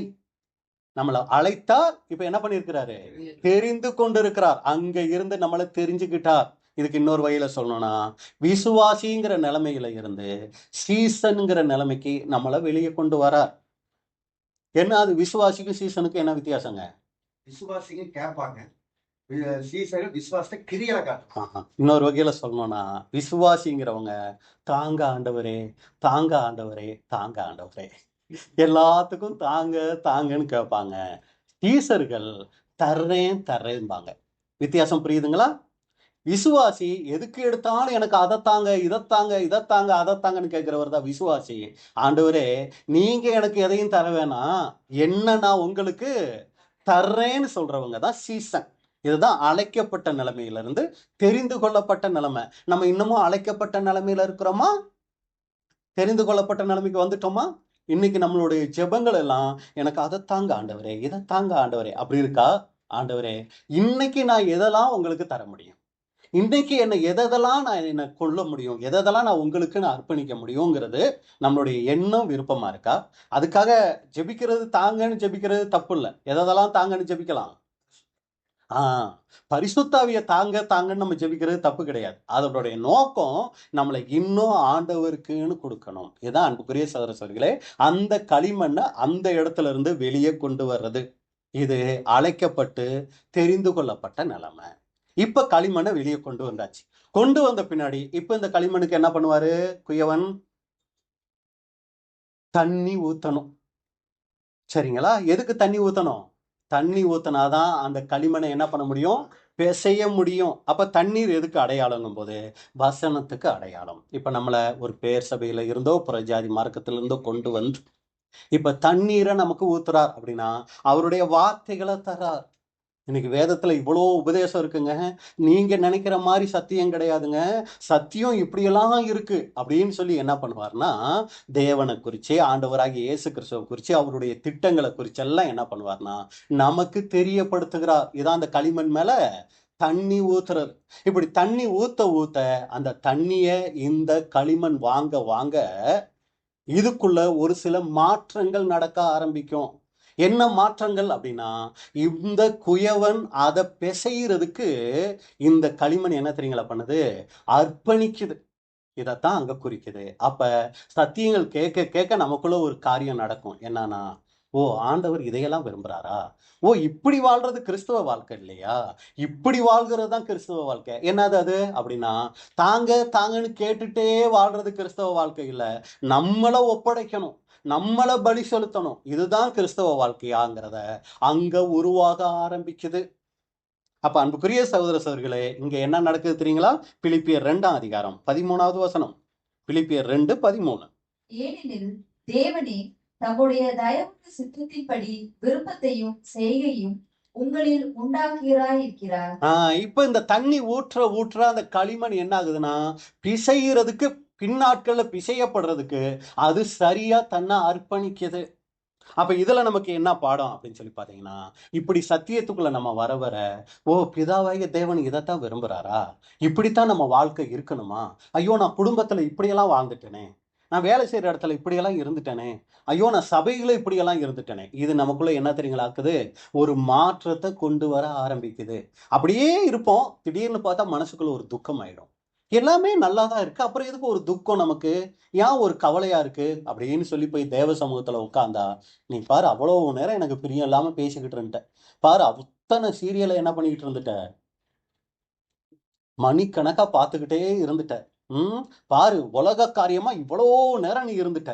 இந்த மாதிரி என்ன ஆகும்னா, அந்த துக்கம் மனசுக்குள்ள வரும்போது, ஐயோ இனி நான் அதை என்ன பண்றேன், குறைச்சிக்கிறேன், இனி நான் அதை என்னை விட்டு நீக்கிக்கிறேன் அப்படின்னு சொல்லி நமக்குள்ள என்ன ஆகுறாருன்னா, விருப்பத்தை ஃபர்ஸ்ட் கொடுக்கிறார், அப்புறம் அது மாதிரி வாழ்றதுக்கான செய்கையை நமக்குள்ள உண்டாக்குகிறார்.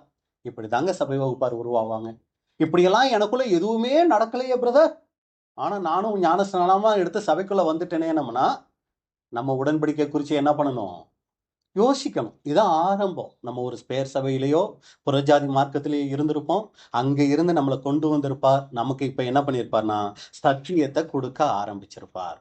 அப்படி கொடுக்க ஆரம்பிக்கும் போது, இப்ப அந்த களிமண்ணுக்கு தண்ணியை ஊத்தும் போது எடுத்த உடனே பக்கெட்டா கொண்டு வந்து ஊத்திடுவாங்களான்னா அப்படி ஊத்த மாட்டாங்க. ஊத்துனா அந்த மண்ணு என்னவாயிடும், பிரயோஜனமே இல்லாம போயிடும். அளவளவா ஊத்தணும். இந்த வாரம் ஞாயிற்றுக்கிழமை ஒரு கிளாஸா, அடுத்து எப்ப கொடுக்கணும், அதுக்கு அடுத்த வாரம் கொடுக்கணும். டெய்லி ஒரே நாள்ல 4 கிளாஸ் 5 கிளாஸ் குடிச்சா அந்த மண்ணு என்னவாயிடும், ஃபர்ஸ்ட் கிளாஸ் கேட்டுட்டு 2வது கிளாஸ் கேட்கும் போதே ஃபர்ஸ்ட் கிளாஸ் என்னவாயிடும், அது கரைஞ்சிரும். சரிங்களா? 2வது கிளாஸ் கேட்டு 3வது கிளாஸ் கேட்கும் போதே 2வது கிளாஸ் என்னவாயிடும், அது பாட்டுக்கு ஓடிடும். அதனால தான் நமக்கு வாரம் வாரம் கொஞ்சம் கொஞ்சமா அந்த சத்தியங்களை என்ன பண்றாங்க, கொடுத்து கொடுத்து இதை நம்மளை என்ன பண்றாங்கன்னா அங்க உருவாக்குறாங்க. சரிங்களா? எந்த அளவுக்கு இந்த களிமண் தண்ணீரை உள்வாங்குதோ அந்த அளவுக்கு இது ஒரு பக்குவத்துக்குள்ள வரும். எந்த அளவுக்கு சத்தியத்துக்கு நம்ம கீழ்ப்படிய நாமளும் கூட ஒரு பக்குவத்துக்குள்ள வருவோம். அன்புக்குரிய சகோதர சகோதரிகளை, இப்ப களிமண்ணை எடுத்தாச்சு, தண்ணி கொஞ்சம் ஊத்தியாச்சு. இப்ப அடுத்து என்ன பண்ணுவாங்கன்னா, சகோதரர் சொன்னது போல என்ன பண்ணுவாங்க, அடுத்து காலுல போட்டு மிதிப்பாங்க. நீங்க வசனம் எடுத்து வாசிக்கணும்னு நினைக்கிறேன். பாருங்க, ஏசாயா 41 அதிகாரம் 25வது வசனம். ஏசாயா 41:25. நான் வடக்கே இருந்து ஒருவனை எழும்ப பண்ணுவேன், அவன் வருவான். சூரியோதய திசையிலிருந்து என் நாமத்தை தொழுது கொள்ளுவான். அவன் வந்து அதிபதிகளை சேற்றை போலவும் குயவன் களிமண்ணை மிதிப்பது போலவும் மிதிப்பான். குயவன் களிமண்ணை மிதிப்பது போல மிதிப்பான். அப்ப அன்புக்குரிய சகோதர சகோதரிகளே, இப்ப குயவன் களிமண்ணை என்ன பண்ணுவாரு, மிதிப்பார். இதைத்தான் நம்ம பார்த்தோம் அங்கே, மிதியிட்ட களிமண்ணினாலே. அப்ப நம்மளை மிதிக்கக்கூடிய காரியங்கள் இது எதை அடையாளப்படுத்துதுன்னா, கால் மிதிக்கிறது, பாதம் கற்றுக்கொள்ளக்கூடிய இடமா இருக்குது. அப்ப இந்த களிமண்ணை கையில எடுத்து பயன்படுறதுக்கு முன்னாடி குயவன் என்ன பண்றாருங்க, காலில் போட்டு மிதிக்கிறார். இப்படி காலில் போட்டு எதுக்குங்க அந்த மண்ணை அந்த மிதிக்கணும் அப்படின்னு சொல்லி கேட்டா, அப்படி மிதிக்கும் போது இந்த களிமண்ணுகிட்ட ஒரு சில காரியங்கள் விலகி போகும். என்ன அது விலகி போகும்னா, இந்த களிமண்ணுக்குள்ள இருக்கும் ஒரு சில கற்கள், ஏன்னா எடுத்த இடம் அந்த மாதிரி இடம், ஒரு சில குப்பைகள், இதெல்லாம் அந்த களிமண்ணுக்குள்ள செஞ்சு இருக்குங்க. இப்ப காலில் மிதிக்கும் போதே அந்த காலில் குயவனுக்கு என்ன தெரிஞ்சிடும், கல் இருக்கிறது தெரிஞ்சிடும், குப்பை இருக்கிறது தெரிஞ்சிடும். இதையெல்லாம் தூக்கி என்ன தெரியுங்களா பண்ணுவாரு, வெளியே தூக்கி போடுவார். இப்ப நாம அடிப்படை சத்தியங்கள் கேட்க கேட்க நமக்குள்ள இருக்குங்க ஒரு சில கல்கள், விசேஷமா சொல்லணும்னா ஒரு சில குப்பை. என்ன அந்த குப்பை அப்படின்னு சொல்லி பாத்தீங்கன்னா, நாங்க இருக்கிற சபை, நாங்க ஆசரிக்கிற சடங்காச்சாரம், சரிங்களா, இந்த மாதிரி ஒரு சில குப்பையான விஷயங்களை எல்லாம் நம்ம அங்க வச்சுக்கிட்டு இருப்போம். என்ன பிரதர் அதையெல்லாம் குப்பைன்னு சொல்லிட்டீங்க அப்படின்னா, நம்ம அதை குப்பைன்னு சொல்லலை. யார் அதை குப்பைன்னு சொன்னா, அப்போஸ்தலன் பவுலே குப்பைன்னு சொல்லிட்டார். எடுத்து வாசிக்கணும்னு நினைக்கிறேன். பிலிப்பியர் 3ஆம் அதிகாரம் 11வது வசனம். பிலிப்பியர் 3:11. அவருக்காக எல்லாவற்றையும் நஷ்டம் என்று விட்டேன், குப்பையுமாக எண்ணுகிறேன். என்னது அந்த குப்பை அப்படின்னு சொல்லி பாத்தீங்கன்னா, மேல இருக்கிற வசன பகுதிகளில் சொல்லுவாரு, நான் 8ஆம் நாளில் விருத்த சேதனம் பண்ணப்பட்டவன் அப்படிம்பாரு, இஸ்ரேல் வம்சம் பாரு, பென்யமீன் கோத்திரம் பாரு, எபிரேயன், பரிசேயன், நியாய பிரமாணத்துக்குரிய நீதியின்படி குற்றஞ்சாட்டப்படாதவன், இப்படி எல்லாம் சொல்லுவாருங்க. இதையெல்லாம் சொல்லிட்டு தான் அப்போஸ்தலன் பவுல் தன்னை என்னன்னு சொல்லுவாருன்னா, இவைகளையெல்லாம் என்ன பண்றேன், குப்பையுமாக எண்ணுகிறேன் பார். அப்ப நாம பேர் சபைகள்ல ஒரு சில சடங்காச்சாரங்களுக்குள்ள இருந்திருப்போம். எங்க சபை எவ்வளோ பெருசு தெரியுமா, எத்தனை பேர் வருவாங்க தெரியுமா, அங்க என்ன மாதிரி அப்பா அபிஷேகம் இறங்கும் தெரியுமா, இப்படி எல்லாம் நம்ம ஒரு சில காரியங்களை நினைச்சுக்கிட்டு இருந்திருப்போம். இதெல்லாம் இந்த சத்தியம் உள்ள போக போக, ஓ இதெல்லாம் குப்பையான விஷயங்கள், இது நம்மளை என்ன பண்ணாது, பரலோகத்துக்கு கொண்டு போகாதுங்கிற ஒரு தெளிவை, ஒரு தெளிந்த புத்தியுள்ள ஆவிய தேவன் நமக்கு தர ஆரம்பிப்பார். அப்ப குயவன் களிமண்ணை மிதிக்க மிதிக்க அந்த களிமண்ணுக்குள்ள இருக்கிற குப்பைகள், கற்கள், இதெல்லாம் தேவையில்லாத பொருட்கள் எல்லாம் அந்த களிமண்ல இருந்து வெளியே எடுக்கப்படும். அப்ப அன்புக்குரிய சகோதர சகோதரிகளே, இப்பதான் நாம என்ன தெரியுங்களாகிறோம், உடன்படிக்கை பண்றதுக்கு. ஓ தேவன் இதைத்தான் விரும்புறாரா, அப்ப இனி என் மனசும் மாம்சமும் விரும்பினபடி நான் நடக்க மாட்டேன், தேவ சித்தம் செய்ய போறேன்னு சொல்லி என்ன பண்றோம்னா நம்மளை அர்ப்பணிக்கிறோம். இப்ப நம்ம உடன்படிக்கை பண்ணும்போது தான் என்ன தெரியுங்களா நடக்கும், அந்த குயவன் அந்த களிமண்ணை எடுத்து எங்க கொண்டு போவார் தெரியுங்களா, சக்கரத்துக்கு கொண்டு போவார். அந்த சக்கரத்துக்கு பேர் என்ன அப்படின்னு சொல்லி பாத்தீங்கன்னா அதிர்ஷ்ட சக்கரம். இந்த அதிர்ஷ்ட சக்கரத்துக்குள்ள கொண்டு போய் என்ன பண்ணுவார்னா அந்த களிமண்ணை அங்க வைப்பார். அதுக்கு இன்னொரு பேர் பாத்தீங்கன்னா திரிகை. எரேமியா 18ஆம் அதிகாரம் 3வது வசனம். எரேமியா 18:3. அப்படியே நான் குயவன் வீட்டிற்கு போனேன், இதோ அவன் திரிகையினாலே வளைந்து கொண்டிருந்தான். இந்த திரிகையில, இந்த சக்கரத்துல கொண்டு போய் என்ன பண்ணுவார்னா இந்த களிமண்ணை வைப்பார். அன்புக்குரிய சகோதரர்களே நல்லா கவனிங்க, இந்த களிமண் இதுக்கு முன்னாடி எங்க இருந்துச்சு,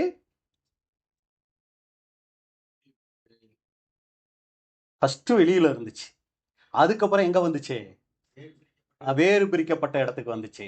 அதுக்கப்புறம் என்னாச்சு, தண்ணி ஊத்தப்பட்டுச்சு. அதுக்கப்புறம் என்ன பண்ணுச்சு, காலுல மிதிக்கப்பட்டுக்கிட்டு இருந்த இந்த களிமண் இப்ப என்ன ஆயிடுச்சு, கைக்கு வந்துருச்சு. பாருங்க, காலுல இருந்தது கைக்கு வந்துருச்சு. அப்ப கால் எதை குறிக்குது, பாதம் கற்றுக்கொள்ளக்கூடிய இடத்துல இருந்துச்சு, இப்ப கைக்கு வந்துருச்சு, பயன்படக்கூடிய ஒரு நிலைமைக்கு வந்துருச்சு. ரொம்ப போர் அடிக்குதோ இல்லல்ல. சரி, அப்ப அன்புக்குரிய சகோதர சகோதரிகளே, இப்ப கைக்கு வந்துடுச்சு. இப்ப அந்த சக்கரத்துக்கு பேரு அதிர்ஷ்ட சக்கரம்னு கூட சொல்றாங்க. இப்ப கைக்கு வந்த பின்னாடி இந்த களிமண்ணை அந்த குயவன் என்னவா பாக்குறதுல தெரியுங்களா, களிமண்ணா அதுக்கப்புறம் பாக்குறதுல, கால்ல மிதிக்கிற வரைக்கும் தாங்க அது களிமண். இப்ப கைக்கு வந்த பின்னாடி அது என்னவாகிறதுல, அவரு இது ஒரு மண்ணு தானேன்னு பாக்குறதுல என்ன தெரியுங்களா பார்க்க போறாரு, இத நான் என்னவா ஆக்க போறேன்னு பாக்குறாரு. ஒரு சமயம் அதை ஒரு பானையா பண்றாருன்னா அந்த களிமண் அவருடைய பார்வைக்கு என்னவா தெரியும், ஒரு பானையா தெரியும். ஒரு சமயம் ஒரு ஜக்கு மாதிரி செய்யறாருன்னு வைங்களே, இப்ப அந்த களிமண் அவர் பார்வையில எப்படி இருக்கும், ஜக்கா தெரியும். அப்பதான் அந்த பார்வையில் அதை பார்த்தாருன்னா தான் அது போல அதை என்ன பண்ண முடியும், அவரு உருவாக்க முடியும். அப்ப என்ன பொருளா மாத்த போறாரோ அந்த பொருளா பார்க்க ஆரம்பிக்கிறார், அதை மண்ணா பார்க்கறது இல்லை. அப்ப பாருங்க அன்புக்குரிய சகோதர சகோதரிகளே, ஒரு அதிர்ஷ்ட நிலைமை இதுதான். நம்ம அந்த மாதிரி அவர் கைகளுக்கு வந்துட்டோம்னு வைங்களே, நம்ம மிகப்பெரிய பாக்கியவான்கள், பாக்கியவதிகள் அப்படின்னு பாக்குறோம். ஒரு நாள் வெளியே இருந்தோம், பேர் சபையில தண்ணீர் ஊத்தப்பட்டுச்சு, சத்தியம் வாங்கினோம், கால்களுக்கு கீழே இருந்தோம், சத்தியங்கள் கத்துக்கிட்டோம், குப்பையெல்லாம் நம்மளை விட்டு போயிடுச்சு, இப்ப கைகளுக்குள்ள வந்திருக்கிறோம். இப்பதான் நம்ம ஒவ்வொருத்தர் மேலையும் அன்புக்குரிய சகோதர சகோதரிகளே தனித்தனி அக்கறை எடுக்கிறார். அப்ப அந்த சக்கரம் எதை குறிக்குதுன்னா நம்ம மேல அவர் வைக்கிற தனிப்பட்ட ஒரு வழி நடத்துதல். ஒவ்வொருத்தரை தனித்தனியா தேவன் உபயோகிக்கிறார். நம்ம எல்லாரும் ஒரு சரீரத்துல ஒரே அங்கம் கிடையாது, எல்லாரும் வாய் கிடையாது, எல்லாரும் கண்ணு கிடையாது, எல்லாரும் காது கிடையாது. ஒவ்வொருத்தரையும் இப்ப தேவன் முடிவு பண்றார், இவங்களை நான் இப்படியாய் மாத்த போறேன், இவங்களை நான் இப்படியா உருவாக்க போறேன்னு சொல்லி என்ன பண்றாருன்னா முடிவெடுக்கிறார். இப்பவும் கூட ஒரு சோதனை இருக்குது. எல்லா களிமண்ணும் என்னவாயிட முடியாது, பானையா ஆயிட முடியாது. எல்லா களிமண்ணும் வேற ஒரு ஜக்கா மாறிட முடியாது. எல்லா களிமண்ணும் ஒரே பாத்திரமா ஆகிட முடியாது. ஒவ்வொரு விதத்துல அந்த குயவன் என்ன மைண்ட்ல வச்சிருக்கிறாரோ அப்படியா என்ன பண்ணுவார்னா அந்த களிமண்ணை உருவாக்க ஆரம்பிப்பார். நல்லா கவனிங்க, அப்படி உருவாக்கிட்டு இருக்கும்போது எல்லா பானையும் அவர் நினைச்ச மாதிரி ஆயிடுமா, இல்ல கெட்டு போறதுக்கு வாய்ப்பு இருக்குங்களா, கெட்டு போறதுக்கு நிறைய வாய்ப்பு இருக்குது. அப்ப என்ன பண்ணுவார் அந்த குயவன், தூக்கி வீசிடுவாரான்னு பார்த்தா வீச மாட்டார். எப்படி சொல்றோம், எரேமியா தீர்க்கதரிசியை கூப்பிட்டு சொல்றாரு, நீ ஒரு குயவன் வீட்டுக்கு போங்கிறாரு. வசனம் நீங்க வாசிங்க. எரேமியா 18 அதிகாரம் 1 வாசிக்க முடியுமா? எரேமியா 18 1 முதல். கர்த்தரால் எரேமியாவுக்கு உண்டான வசனம்: நீ எழுந்து குயவன் வீட்டிற்கு போ, அங்கே என் வார்த்தைகளை உனக்கு தெரிவிப்பேன் என்றார். அப்படியே நான் குயவன் வீட்டிற்கு போனேன். இதோ அவன் திரிகையினாலே வணைந்து கொண்டிருந்தான். குயவன் வணைந்து கொண்டிருந்த மண்பாண்டம் அவன் கையிலே கெட்டு போயிற்று. அந்த களிமண்ணை பானையா உருவாக்கிக்கிட்டு இருக்கிறாரு. டக்குன்னு என்னவாயிடுச்சு? கெட்டு போயிடுச்சுன்னா என்ன ஆயிடுக்குங்க? உடஞ்சிருக்கும். பிசைஞ்ச இது அப்படியே உடஞ்சிருக்கும், கெட்டு போயிடுச்சு. அப்பொழுது அதை திருத்தமாய் செய்யும்படி தன் பார்வைக்கு சரியாய் கண்டபடி குயவன் அதை திரும்ப வேறே பாண்டமாக வணைந்தான். நல்லா கவனிச்சிங்களா? இப்ப அந்த களிமண் குயவனுடைய கைக்குள்ளதான் இருந்துச்சே ஒழிய வெளியே ஜம்ப் பண்ணிடல. கைக்குள்ளேயே இருந்ததுனால அதை என்ன பண்ணார்? அவரு வேற ஒரு பாண்டமா என்ன பண்ணிட்டாருன்னா வணைஞ்சிட்டார். இதுல ரொம்ப கவனிக்க வேண்டிய விஷயம், நம்மளை எல்லாரையும் தேவன் அழைச்சிருக்கிறார். நம்மளோட உயர்ந்த நோக்கத்துக்காக அழைச்சிருக்கிறார். இடையில நிறைய சோதனைகள் வரும், நிறைய சோர்வுகள் வரும். தேவன் நினைச்ச மாதிரி நம்மளால என்ன முடியாது, வாழ முடியாது. ஒரு சில நேரங்கள்ல இந்த உலகம் நம்மளை இழுத்துரும், இல்லைன்னா சகோதர சகோதரிகளுக்குள்ள நமக்கு மிகப்பெரிய போராட்டம் வந்துடும். ஒரு ஆவிக்குரிய ஒரு மிகப்பெரிய சோர்வு எல்லாருக்கும் வருங்க. உங்களுக்கெல்லாம் வந்துச்சோ இல்லையோ, எனக்கெல்லாம் நிறைய வந்திருக்குது. அதையும் கூட தேவன் நன்மைக்கு எதுவா செய்வார். ஏன் தெரியுங்களா? ஆவிக்குரிய சோர்வு நமக்கு வரலன்னு வைங்களே, பெருமைக்குள்ள போயிடுவாங்க. என்ன இவங்கெல்லாம் கிறிஸ்தவங்கிறாங்க, எதுக்கு இவங்கெல்லாம் சபைக்கு வராங்க, எதுக்கு இவங்கெல்லாம் பைபிள் படிக்கிறாங்க? நான் பாரு அப்படி அன்னைக்கு எப்படி வந்தனோ அன்னையில இருந்து எப்படி வந்துட்டே இருக்கிறேன். நல்ல ஒரு வளர்ச்சிக்குள் பாரு இவங்கெல்லாம் வர்றாங்க, என்ன இவங்கெல்லாம் அந்த ஒரு ஆவிக்குரிய பெருமைக்குள்ள போயிடுவாங்க. அந்த பெருமைக்குள்ள நம்ம போகாம இருக்கிறதுக்கு நமக்கும் கூட தேவன் என்ன தெரியுங்களா பண்றாரு? நிறைய நேரங்கள்ல ஒரு சில விழுகைகளை நன்மைக்கு எதுவாக அனுமதிக்கிறார். அப்படி ஆகும்போது நம்ம நானே இவ்வளவு பேசுறேன், இப்படி ஆயிட்டேன், நானே இவ்வளவு சோர்வுக்குள்ள போயிட்டேன். அவங்க சோர்வுக்குள்ள போறது சகஜம் தானே. இப்ப அவங்க மேல அன்பு வருது, அவங்களுக்காக ஜெபிக்கணுங்கிற ஆசை வருது, அவங்க மேல ஒரு பரிதாபம் வருது. இதெல்லாம் நமக்குள்ள ஒருத்தர் மேல ஒருத்தர் வரணும்னா அதுக்கு மிகப்பெரிய ஒரு உதவி நமக்கு செய்ய வேண்டியதா இருக்கு. என்ன அந்த உதவி? தோல்வி. இந்த தோல்வியை கூட தேவன் நமக்கு என்ன தெரியுங்களா பண்றாரு? நன்மைக்கு ஏதுவா மாத்துறாருங்க. அப்ப எப்பவுமே நம்ம என்ன ஆயிடக்கூடாது? தோல்வி வரும்போது சோர்ந்து போயிடக்கூடாது. ரொம்ப கவனிக்க வேண்டிய விஷயம், கைக்குள்ள இருக்கணும். அந்த கையை விட்டு வெளியே போயிடக்கூடாது. நமக்கு இதெல்லாம் லாய்க்கலைங்க, இதுக்கெல்லாம் நம்ம தகுதியே இல்லைங்க, பாருங்க இவ்வளவு சத்தியம் கேட்டு இப்படி சோர்ந்து போயிட்டேங்க, என்னங்க ஒரு கிறிஸ்தவ வாழ்க்கை நான் வாழ்றேன் அப்படின்னு ஒருபோதும் நம்ம டிஸ்டர்ப் ஆயிடக்கூடாது. இல்ல, இதன் மத்தியில தான் நான் உறுதியா நிக்கணும். நான் ஒருபோதும் சோர்ந்து போயிடக்கூடாது. எந்த சகோதரனையோ எந்த சகோதரியோ பார்த்து நான் சோர்ந்து போயிடக்கூடாது. நான் இதுக்குள்ளதான் நிக்கணும். இந்த சோர்வு தான் நான் ஆவிக்குரிய ஜீவத்துல இருக்கேங்கிறதுக்கு கூட ஒரு அடையாளம்னு எடுத்துக்கிட்டு என்ன பண்ணணும்னா நம்ம உற்சாகப்படுத்தி கொள்ளணும். இதான் அப்போஸ்தலன் பவுல் சொல்லும்போது, நெகிழ்ந்த கால்களை, நெகிழ்ந்த முழங்கால்களை நிமிர்த்தி என்ன பண்ணுங்க, நடங்க. நீங்க சோர்ந்து போகாமல் நற்கிரியைகளை செய்யுங்க. சோர்ந்து போகாதீங்க, விழித்திருங்கள். இதெல்லாம் எதுக்கு நமக்கு சொல்லப்பட்டிருக்குன்னா இதெல்லாம் நம்ம வாழ்க்கையில வருங்க. இப்ப குயவன் கையில அந்த பாத்திரம் இருக்குது, குயவன் நினைச்ச மாதிரி வளைஞ்சுக்கிட்டே வரும்போது திடீர்னு கெட்டு போயிடுச்சு. இப்ப கெட்டு போனதுனால குயவன் தூக்கி அந்த பாத்திரத்தை, அந்த மண்ணை வீசிடல, என்ன பண்றாரு? திருப்பி எடுத்து வேற பாத்திரமா வணைகிறார். அது போல நம்மளும் கூட நம்முடைய வாழ்க்கையில ஏற்றத்தாழ்வுகள் வரும். அன்புக்குரிய சகோதரர்களே, சோர்ந்து போயிடக்கூடாது. அது குடும்பத்திலயா இருக்கலாம், சபையிலயா இருக்கலாம், வேலை செய்யற இடத்துலயா இருக்கலாம், சமுதாயத்திலயா இருக்கலாம். பலவிதமான சோர்வுகள் வரத்தான் செய்யும். இந்த ஆவிக்குரிய ஜீவத்தை நம்ம ஓட முடியாதபடி பலவிதமான டிஸ்டர்பன்ஸ் நமக்கு வந்துக்கிட்டு தான் இருக்கும். ஆனா சோர்ந்து மட்டும் போயிடும். அதை மட்டும்தான் தேவன் பார்க்கிறாரு. என்னென்னமோ வரட்டும், சோர்ந்து போயிட்டாங்களா, ஓடுற ஓட்டத்தை நிறுத்திட்டாங்களா, நம்ம கையை விட்டு போயிட்டாங்களான்னு பார்ப்பாரு. கையை விட்டு போகலன்னு வைங்களே, நம்ம பாக்கியவாங்க. அதனாலதான் பேதுரு சொல்றாரு, 1 பேதுரு 5:6, 1 பேதுரு 5ஆம் அதிகாரம் 6வது வசனம். ஆகையால் ஏற்ற காலத்திலே தேவன் உங்களை உயர்த்தும்படிக்கு அவருடைய வலது கைக்குள் அடங்கி இருங்கள்.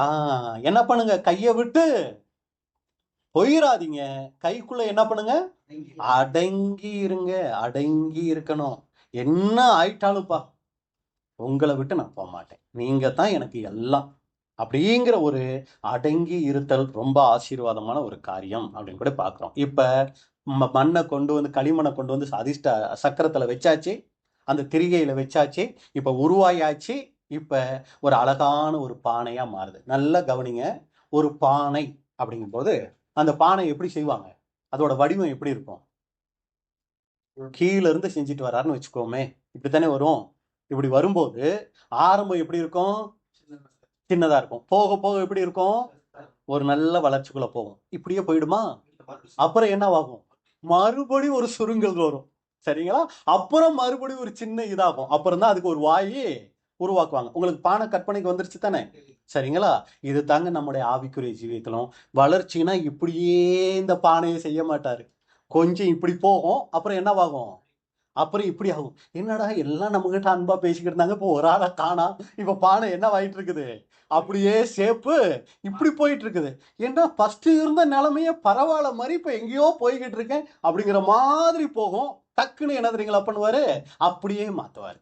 இப்படி தாங்க இந்த பானையை உருவாக்குகிறார் அந்த குயவன். அதனால என் வாழ்க்கை இப்படியே தானே போகணும்னா, இப்படி எந்த பாத்திரத்தையாவது பார்த்திருக்கீங்களா? வேணா இந்த வாளி வேணா அப்படி இருக்கும்னு நினைக்கிறேன். சரிங்களா? ஆனா இது அழகா உருவாக்கப்படுகிற ஒரு மண்பானை. அப்ப இந்த மண்பானை அழகா உருவாக்கப்படுது அப்படின்னா அது பார்க்கிறதுக்கு அழகா இருக்கும்னா இது போன்ற வடிவங்கள் அங்க தேவையா இருக்குது. இப்ப அடுத்து இந்த பாத்திரத்துக்கு என்ன தெரியுங்களா பண்றாரு? இன்னும் அழகு சேர்க்கிறார். இன்னும் இந்த மண்பானை அழகாகணும்னா அதுக்கு இன்னும் ஒரு சில வேலைகள் செய்யறாரு. டிசைன் பண்றாரு. அந்த பாத்திரத்துக்கு என்ன பண்றாரு? டிசைன் பண்றாரு. டிசைன் பண்றதுக்கு எதை யூஸ் பண்ணுவாங்க? ஏதாவது ஒரு கூர்மையான கம்பி இதை எடுத்து யூஸ் பண்ணுவாங்க. சாதாரண மண்ணுல உருவாகிற அந்த களிமண்ல உருவாகிற பானையை என்ன பாடுபடுத்தினாலும் அந்த பானை எப்படி இருக்கும்? மண்ணு மாதிரி இருக்கும். வேற என்ன சொல்லுவோம்? ஆனா இங்க பானையை யாருக்கு நம்ம அடையாளப்படுத்தி பார்த்துட்டு இருக்கிறோம்? நமக்கு அடையாளப்படுத்தி பார்த்துக்கிட்டு இருக்கோம். இப்ப இந்த பானைய அநேகர் பார்த்து சூப்பர் பானை, அப்பா என்ன மாதிரி இருக்கு, ஐயோ அங்க பாருங்க அந்த டிசைன் பாருங்க என்ன சூப்பரா இருக்கு, இதெல்லாம் மத்தவங்க பார்த்து சொல்லணும்னா இப்ப அந்த பானைக்கு என்ன தெரியுங்களா தேவையா இருக்கு? கூரான கம்பியை வச்சு இதுல ஒரு சில வேலைகள் செய்யணும். இந்த பானை ஜீவனுள்ள பானை. கம்பியை வச்சு அப்படியே இழுக்கும் போது எப்படி இருக்கும்? சுகமா இருக்குங்களா? வலிக்கும். வேதனை, கஷ்டம். ஐயோ ஏன் தான் இப்படி இருக்கோ? அந்த பானை பாரு பிளைனா அப்படி இருக்கு. ஆனா எனக்கு மட்டும் ஏன் இப்படி அப்படின்னா நம்மளை ஷோகேஸ்ல கொண்டு போய் வைக்க போறாரு. நிறைய பேர் பார்த்து இந்த பானை என்ன மாதிரி உருவாக்கியிருக்காங்க பாரு, அந்த டிசைன் எப்படி இருக்குன்னு சொல்லணும்னா இந்த கம்பிகளினால என்ன பண்றாரு? அங்க ஒரு சில டிசைன் பண்றாரு. இது எதை குறிக்குதுன்னா அன்புக்குரிய சகோதரர்களே, நாம் கனமுள்ள பாத்திரமா மாறணும்னா நமக்கு அநேக பாடுகள் நம்முடைய வாழ்க்கையில அவசியமா இருக்குது. அப்போஸ்தலன் பவுல், எனக்கு தெரிஞ்சு அப்போஸ்தலன் பவுல் பட்ட பாடுகளை மற்றவங்க பட்டாங்களான்னு நமக்கு தெரியல. ஏன்னா அவர் தான் நிருபங்கள் நிறைய எழுதியிருக்கிறார். அவர் ராத்திரி பூரா நடுக்கடல்ல இருந்தேங்கிறாரு. ஒன்று குறைய 39 தடவை, எத்தனை தடவை அடிகள் வாங்கியிருக்கிறாராம்? 5 முறை அடிகள் வாங்கியிருக்கிறார். ரொம்ப கஷ்டப்பட்டு இருக்கிறார். ஆனா இவ்வளவு அவர் கஷ்டப்பட்டதுனால இன்னைக்கு அவர் மிகப்பெரிய கனமுள்ள பாத்திரமா என்ன இருக்கிறாரு? இருக்கிறார். இன்னைக்கு நம்ம சபைகள்ல நம்ம கனமுள்ளவர்களா இருக்கணும் தேவனால. நாளைக்கு முழு உலக ஜனங்கள் நம்மளை பார்த்து கனம் பண்ணணும்னா இன்னைக்கு நமக்கு என்ன அவசியமா இருக்கு? உபத்திரவங்கள், பாடுகள் அவசியமா இருக்குது. நாம் கனமுள்ள பாத்திரமா இருக்கணும்னா அன்புக்குரிய சகோதர சகோதரிகளே, அதற்குரிய பாடுகள், உபத்திரவங்கள் இன்னைக்கு அதிகமா தான் இருக்கும். அந்த பிரதர் வர்றாருங்க, உடன்படிக்கை என் கூட தான் பண்ணாரு, அப்படியே வேலைக்கு சேர்ந்தாரு, ஆரம்பத்தில் 10,000 ரூபாய் சம்பளம், இப்போ 50,000 1 லட்சம் வாங்கிட்டு இருக்கிறாரு. ஃபேமிலியில் அவங்க மிஸ்ஸஸ் அப்படியே கேட்குற சொல்ற வார்த்தைக்கெல்லாம் என்ன பண்றாங்க? யார பிரதர் சொல்லிக்கிட்டு இருக்கீங்க, எங்களுக்கு சம்பந்தம் இல்லாத விஷயம் அப்படிங்கிறீங்களா?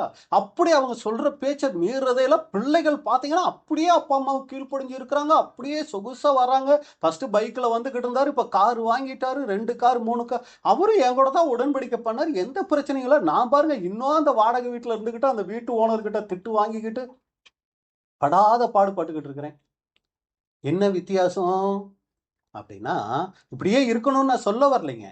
என்ன காரணம்னா ஒரு சமயம் நம்மளை அதிக கனமுள்ள பாத்திரமா தேவன் மாத்தலாம், நமக்கு தெரியாது.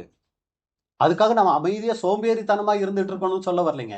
தேவன் நம்மளை எதுக்கு வடிவமைக்கிறாரோ அதுக்கு நம்மளை அர்ப்பணிக்க கூடியவர்களா நாம இருக்கணும். அப்ப இங்க அது எதை குறிக்குதுன்னா நமக்கு வரக்கூடிய பாடுகளை குறிக்குது.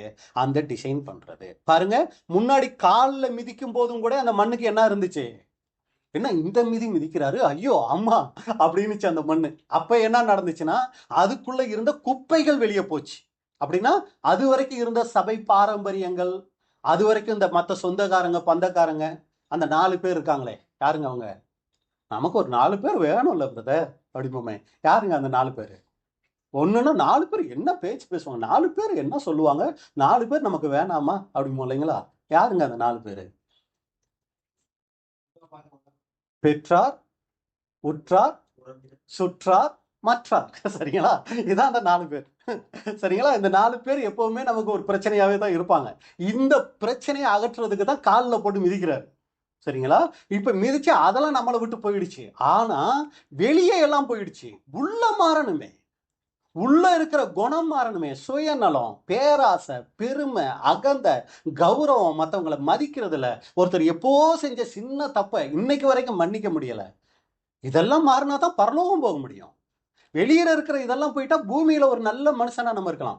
ஐயோ அவர் சூப்பருங்க, முன்னையெல்லாம் அப்படி குடிச்சுக்கிட்டு தெரிஞ்சாரு, அப்படி இப்படியெல்லாம் இருந்தாரு, இப்ப மனுஷன் ரொம்ப நீட்டு, ஐயோ அந்த அம்மா பயங்கர மோசம், இப்ப அவங்க ரொம்ப நீட்டு. இதெல்லாம் காலில் மிதிக்கிறதுக்கு ஓகே. ஆனா இப்ப நாம உள்ளுக்குள்ள மாறணும். யாருக்குமே தெரியாது அது. வீட்டுல இருக்கவங்க கூட சரியா புரிஞ்சுக்க முடியாது. ஆனா நமக்குள்ள உருவாகணும் மன்னிக்கிற குணம், விட்டு கொடுத்து போறது, சாந்த குணம், அமைதியா இருக்கிறது. சரிங்களா? சுயநலத்தை விடுறது. இந்த குணங்கள் எல்லாம் நம்மளை விட்டு போகணும்னா இப்ப நம்ம ஒவ்வொருத்தருக்கும் தேவை கூரான ஏதோ ஒரு கருவி. இதை வச்சு குத்தி குத்தி குத்தி குத்தி குத்தி குத்தி நம்மளை என்ன தெரியுங்களா பண்றாரு? உள்ள இருக்கிற தேவனுக்கு பிரியமில்லாத குணங்களை நம்மளை விட்டு எடுக்கிறார். எப்ப பார்த்தாலும் நை நை நை நைன்னு ஐயோ டார்ச்சர் பிரதர். யாரை சொல்றீங்கன்னு எனக்கு தெரியாது. சரிங்களா? மனிதன் வச்சுக்கோங்க. இதெல்லாம் எதுக்காகன்னு நம்ம பொறுமையை கத்துக்கிறதுக்கும் விட்டு கொடுத்து போறதுக்கும் ஒரு சில நல்ல சுபாவங்களை நாம பெற்றுக்கிறதுக்கும் தேவன் அனுமதிப்பார். நம்ம ஆயிட்டோம்னா அதுக்கப்புறம் டிஸ்டர்ப் பண்ண மாட்டார். ஏன் டிஸ்டர்ப் பண்ண மாட்டாரு? அந்த பிரச்சனை இருந்தாலும் நமக்கு அது பிரச்சனையாவே தெரியாது. ஏன்? அதான் அடிக்கடி சொல்லுவாங்க, அந்த பிரச்சனை ஒண்ணு உங்களை விட்டு போயிடும், இல்லைன்னா அந்த பிரச்சனையை இது பண்றதுக்கு சகிச்சுக்கிறதுக்கு நீங்க என்ன ஆயிடுவீங்க?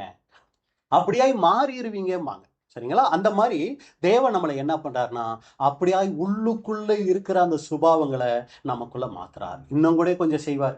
இன்னும் அந்த பானை நல்லா பல பல ஆகணும்னு வைங்களேன். மண் பானை தான், ஆனா பாக்குறதுக்கு நல்லா பல பலன் இருக்கணும்னா என்ன பண்ணுவாரு? உப்பு பேப்பர் வச்சு நல்லா தேய்ச்சாங்கன்னு வைங்க, அந்த மண் என்னவா எடுப்ப?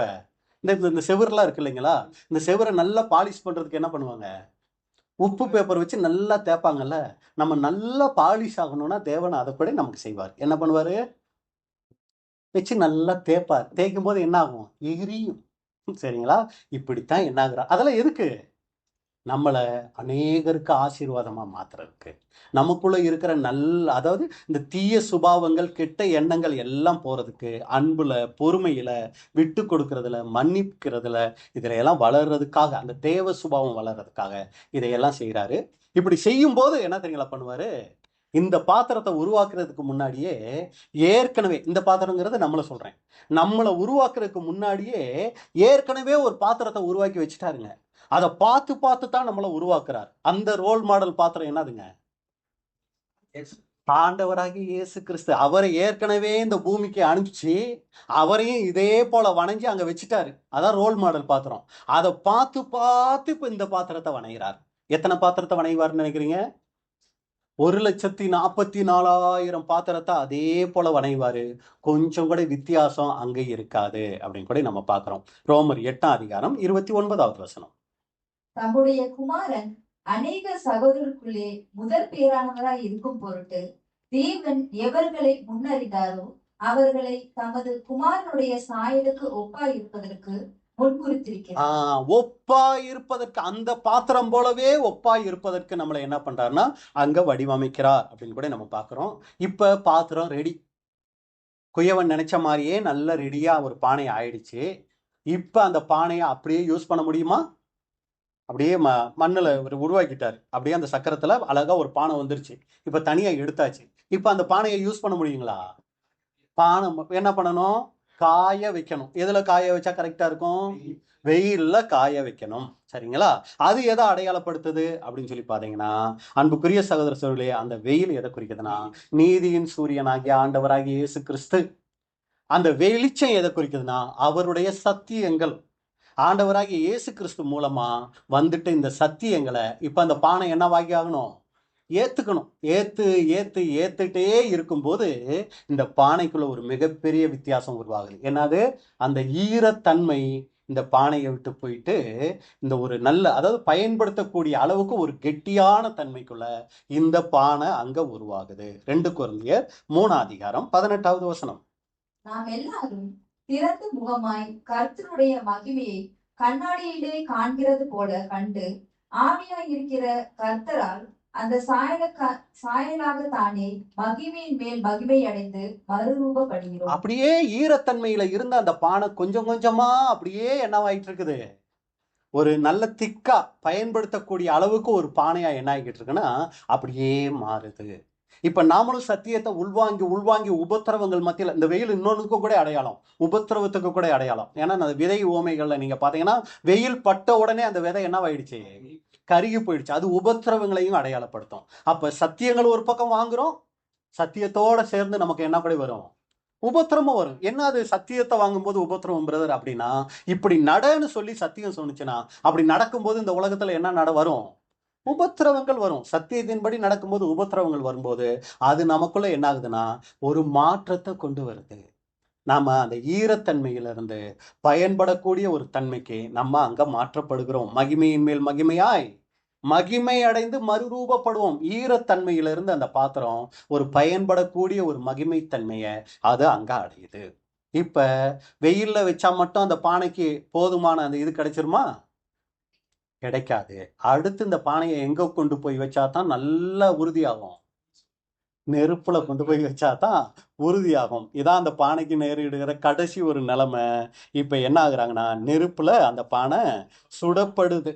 எதுக்கு நெருப்புல கொண்டு போய் பாவம் இந்த பானையை சூடு பண்றாருன்னா, அதுக்குள்ள இருக்கிற கொஞ்சம் நஞ்ச ஈரத்தன்மை கூட இப்ப என்னவாயிடணும்? முற்றிலுமா அதை விட்டு போயிடணும். அதனாலதான் அந்த உன்னத பாட்டுல நம்ம பார்ப்போம், நான் கருப்பா இருக்கிறேன் என்று பாராதையுங்கள். அந்த சபை சொல்லும், என்னாச்சு? வெயில் என் மேல் பட்டது, இப்ப வெயில் பட்டுருச்சு. இப்ப அடுத்து இன்னும் அந்த பானை நெருப்புக்குள்ள போச்சுன்னா இன்னும் கூட என்னவாயிடும்? கருப்பா ஆயிடும். சரிங்களா? இப்ப இந்த பானை என்னவாயிடுச்சுன்னா ஃபுல்லா நெருப்புக்குள்ள அங்க வைக்கப்படுது. அப்படி வரும்போது என்னடா இந்த மாதிரி சோதனையெல்லாம் வருது இந்த சத்தியத்துக்குள்ள வந்ததுனாலன்னு சொல்லி ஆச்சரியப்பட்டுறாதீங்க, சோர்ந்து போயிடாதீங்கிறாரு. 1 பேதுரு 4:12 வசனம். பிரியமானவர்களே, உங்களை சோதிக்கும்படி உங்கள் நடுவில் பற்றி எரிகிற அக்னியை குறித்து ஏதோ புதுமை என்று திகையாமல். இது என்ன புதுசா இருக்குது அப்படியெல்லாம் யோசிக்காதீங்க. இதுவும் கூட உங்களுடைய நன்மைக்காகத்தான். உங்களை அநேகருக்கு ஆசீர்வாதமா மாத்தணும்னா, அநேகருக்கு பிரயோஜனம் உள்ள பாத்திரமா மாத்தணும்னா இதையெல்லாம் நீங்க என்ன பண்ணணும்னா ஏற்றுக்கொள்ளணும். அப்படி சுடப்படும் போது ஐயோ நான் மட்டும்தாங்க அப்படி சுடப்படுறேன்னு நினைச்சிடாதீங்க. ஏற்கனவே ஒரு பானை இதையெல்லாம் இந்த சூடெல்லாம் வாங்கிதான் என்ன ஆயிடுக்குது? மகிமைக்கு போயிருக்குது. யாருங்க அது? ஆண்டவராகிய இயேசு கிறிஸ்து. அவர் பரிபூரணத்துல இருந்து இந்த பாடுகளை பட்டிருக்கிறாரு. நாம பாவத்துல இருந்து இந்த பாடுகளை படுறோம். புரியுதுங்களா உங்களுக்கு வித்தியாசம்? ஆண்டவராகிய இயேசு கிறிஸ்து ஒரு பாடு அனுபவிக்கிறதுக்கும் நம்ம ஒரு பாடு அனுபவிக்கிறதுக்கும் மிகப்பெரிய வித்தியாசம் இருக்குங்க. அவர் பரிபூரணத்துல வந்தார். இப்ப அதை புரிஞ்சுக்கிற மாதிரி சொல்லணும்னா, ஒரு பெரிய கோடீஸ்வரன் இருக்கிறாருன்னு வச்சுக்குவேன். இப்ப அவர் ஒரு ரோட்ல நடந்து போறாரு. ஒரு சேரியில வாழக்கூடிய ஒரு மனுஷன் நடந்து போறாரு. இப்ப இந்த சேரியில வாழ்ற மனுஷனை பார்த்து டேய் அப்படின்னு கூப்பிட்டா அவர் எப்படி கோவப்படுவாரு? அதே அந்த கோடீஸ்வரனை பார்த்து டேய் அப்படின்னு கூப்பிட்டா யார் இதுல ரொம்ப வேதனைப்படுவா? ஒரு உதாரணத்துக்கு சொல்றேன், அது பொருந்துதான்னு பாருங்க. ஒரு கோடீஸ்வரன் அப்படி வழியில நடந்து போறாரு. டேய் அப்படின்னு அவரை கூப்பிடுறோம். சேரி மனுஷன் ஒருத்தர் கூப்பிடுறோம் டேய்னு. யார் இதுல ரொம்ப வருத்தப்படுவா? ஏன்? ஒரே வார்த்தை தானே. ஏன்னா அவர் அந்த மாதிரி வார்த்தையெல்லாம் கேட்டதே இல்லை. அந்த மாதிரி கெட்ட வார்த்தையெல்லாம் அவர் வாங்கினதே இல்லை. ஆனா இந்த சேரியில இருக்கிறாரு டெய்லி பேசுறதே அந்த வார்த்தை தான். புரியுதுங்களா உங்களுக்கு? புரிஞ்சுக்கிறதுக்காக சொல்றேன். அப்படிங்கும்போது ஆண்டவராகிய இயேசு கிறிஸ்து பரிபூரண மனிதன், பரலோகத்திலிருந்து வந்தவர். அவரை காய் துப்பும் போது, குட்டும் போது, பிசாசு பிடிச்சவன் சொல்லும் போது அது பெரிய வேதனையா? நம்மளை பார்த்து இவந்தாளுக்கு பிசாசு பிடிச்சிருக்கு அப்படின்னு சொன்னா அதுல ஏதாவது குறை இருக்குமா? ஏற்கனவே பிசாசு பிடிச்சு போய் இருந்து தானே வந்திருக்கிறோம், இல்லைங்களா? அப்ப யாருக்கு இது ரொம்ப வேதனையா இருக்கும்னு நினைக்கிறீங்க? அப்ப சுடப்படும் போது நம்ம என்ன யோசிக்க கூடாதுன்னா, நம்ம தான் உலகத்திலேயே ரொம்ப கஷ்டப்படுறோம்னு நினைச்சிடக்கூடாது. நம்மளை விட இந்த பாதையில கஷ்டப்பட்ட, வேதனைப்பட்ட ஆண்டவராக இயேசு கிறிஸ்து என்ன ஆயிட்டு இருக்கிறாரு? நமக்கு முன்னாடி இருக்கிறார். இதை நம்ம புரிஞ்சுக்கிட்டு, அவருக்கு வந்ததை விடவா எனக்கு வந்துருச்சு, இப்படி யோசிச்சோம்னா இந்த சோதனைகளை நம்ம ஜெயிச்சிடலாம். அன்புக்குரிய சகோதரர்களே, இதுவரைக்கும் இருந்த வேதனை அந்த களிமண்ணுக்கு இப்ப கொடுக்கப்படுகிற வேதனை ரொம்ப அதிகமா இருக்கும். அதாவது வெளியில எடுத்தப்ப வேதனை தான் அது. இவ்வளவு நாள் சொந்த பந்தத்தோட ஒட்டு உறவுமா அப்படி இருந்துகிட்டு இருந்தேன் அந்த நிலத்துல. அங்க இருந்து என்னை வெட்டி தனியா எடுத்துட்டாங்களே. வரும்போது சைடுல அந்த சபையை பார்த்தா அங்கலாப்பா இருக்கு. அங்கத்தாங்க நானும் போய்கிட்டு இருந்தேன். பாருங்க, வெளியே அவ்வளோ கூட்டம் நிக்குது. இங்க வந்தா ஆளுங்களையே காணோம். சரிங்களா? அங்கலாய்ப்பா இருக்குது. சரிங்களா? எதுக்கு இதை சொல்ல வரோம்? ஒரு நாள் வெளியே இருந்தோம், அங்க இருந்து வந்ததே ஒரு வேதனை தான். அடுத்து நீங்க பாத்தீங்கன்னா காலில் மிதிச்சதும் வேதனை தான். சக்கரத்துல வைக்கும் போதும் கூட அது ஒரு வேதனை தான். வடிவமைக்கும் போது கூரான ஆயுதத்தை வச்சு பயன்படுத்தும் போது வேதனை தான். வெயில்ல வைக்கும் போதும் கூட வேதனை தான். ஆனா நெருப்புல போடும்போது அது இதுக்கெல்லாம் மேல ஒரு வேதனையா இருக்கும். ஆனா புரிஞ்சுக்கொள்ளணும், நான் சரியா ஓடி இருக்கேன். அதனாலதான் வர வர இது என்ன ஆயிட்டே இருக்குது, சோதனை ஒரு அதிகமாயிட்டே இருக்குது. அப்ப நான் ஒரு சரியான பாதையில இருந்துட்டு இருக்கிறேன் அப்படின்னு நினைச்சு, அப்பா இதை தாங்கிறதுக்கு மட்டும் எனக்கு என்ன பண்ணுங்க, பலன் கொடுத்துருங்க. தப்பி தவறி கையை விட்டு நான் என்ன ஆயிடக்கூடாது, போயிடக்கூடாதுப்பா. என் கையை பிடிச்சிக்கோங்க. நான் உங்க கையை பிடிச்சானா விட்டுருவேன், சூடு தாங்க முடியாம ஐயோ அம்மான்னு. ஆனா நீங்க என் கையை பிடிச்சிக்கிட்டீங்கன்னா என்ன சூடு வந்தாலும் அதை பார்த்து தான் செய்யுங்க. அதுதான் அருமையாய் மூத்த சகோதரர்கள் சொல்லியிருப்பாங்க. அவர் கண்ணு, அதாவது அதை தங்கத்துக்கு ஒப்பிட்டு சொல்லியிருப்பாரு. அந்த பொண்ணு அந்த தங்கத்தை அந்த ஆசாரியன் அந்த உலையில வைக்கும் போது எப்படி பார்ப்பாரு? நிதானமா வச்சிருப்பாரு, பார்த்து வைப்பாரு. அதிகமான சூடு அதுக்கு என்ன பண்ணிட மாட்டாரு, கொடுத்துட மாட்டாரு. அளவா கொடுத்து அது தாங்குற அளவுக்கு கொடுத்து அதுக்கு தேவையான, அதாவது அதுக்குள்ள இருக்கிற அந்த களிம்புகள் எல்லாம் போறதுக்கு தான் அந்த நெருப்பை அனுமதிப்பாரு ஒழிய அழிஞ்சு போறதுக்கு அதுக்கு என்ன பண்ண மாட்டாரு, நெருப்பை அனுமதிக்க மாட்டார். அதே போலத்தாங்க நம்முடைய வாழ்க்கையிலும் நம்ம ஒண்ணும் இல்லாம அழிஞ்சு போறதுக்கு தேவன் நமக்கு சோதனைகளை அனுமதிக்கிறதில்ல. நாம அநேகரால் பயன்படுத்தக்கூடிய ஒரு நல்ல உபயோகமுள்ள பாத்திரமா மாறுறதுக்காகத்தான் அதை நம்முடைய வாழ்க்கையில அனுமதிக்கிறார். அந்த ஃபைனல் ஸ்டேஜ்ல என்ன தெரியுங்களா பண்ணிடணும், உறுதியா நின்னுட்டோம்னா, எப்படி அந்த பானையை நெருப்புல இருந்து எடுத்த பின்னாடி நல்லா தட்டி பார்த்துட்டு சூப்பரா இருக்கு அப்படின்னு சொல்லி அதை அநேகர் உபயோகப்படுத்துறதுக்கு எடுத்து விற்பனைக்கு கொண்டு போவாரோ, அதே போல இந்த முழு உலக ஜனங்களுக்கு ஆசீர்வாதமா இந்த பானையை என்ன பண்ணிடுவார்னா அங்க மாத்திடுவாரு. இப்போ ஒரு கேள்வி என்னன்னா, எதுக்கு பிரதர் இவ்வளோ உபத்திரவத்தை அனுமதிக்கணும் அப்படின்னா, இந்த பூமி மட்டும்தாங்க நம்ம கற்றுக்கொள்றதுக்கும் சரியாகிறதுக்கும் உரிய இடம். கொஞ்சம் பொறாம இருக்கு, கொஞ்சம் தான் கீழ்ப்படியில ஒரு %, அதை பரலோகத்துல போயிட்டு நான் சரி பண்ணிக்கிறேனே. கொஞ்சம் 1% தானே, 100க்கு 1% தானே கீழ்ப்படியல, அதை நான் பரலோகம் போய் சரியாயிக்கிறேனே. கொஞ்சோண்டு பொறாம இருக்கு, கொஞ்சம் அவங்க மேல பகை இருக்கு, அது பரலோகம் போனேன்னா அதை சரி பண்ணிக்கிறேன் அப்படிங்கிறதுக்கு, பரலோகம் போய் சரி பண்ணிக்கிறதுக்கு வாய்ப்பே இல்லை. எல்லாத்தையும் இங்கதான் சரி பண்ணி ஆகணும். இதுக்குதான் அருமையான ஒரு உதாரணம் சொல்றாரு. பழைய ஏற்பாட்டு காலத்துல சாலமோன் ஆலயம் கட்டுவாரு. வசனம் எடுங்க, 1 ராஜாக்கள் 6:7.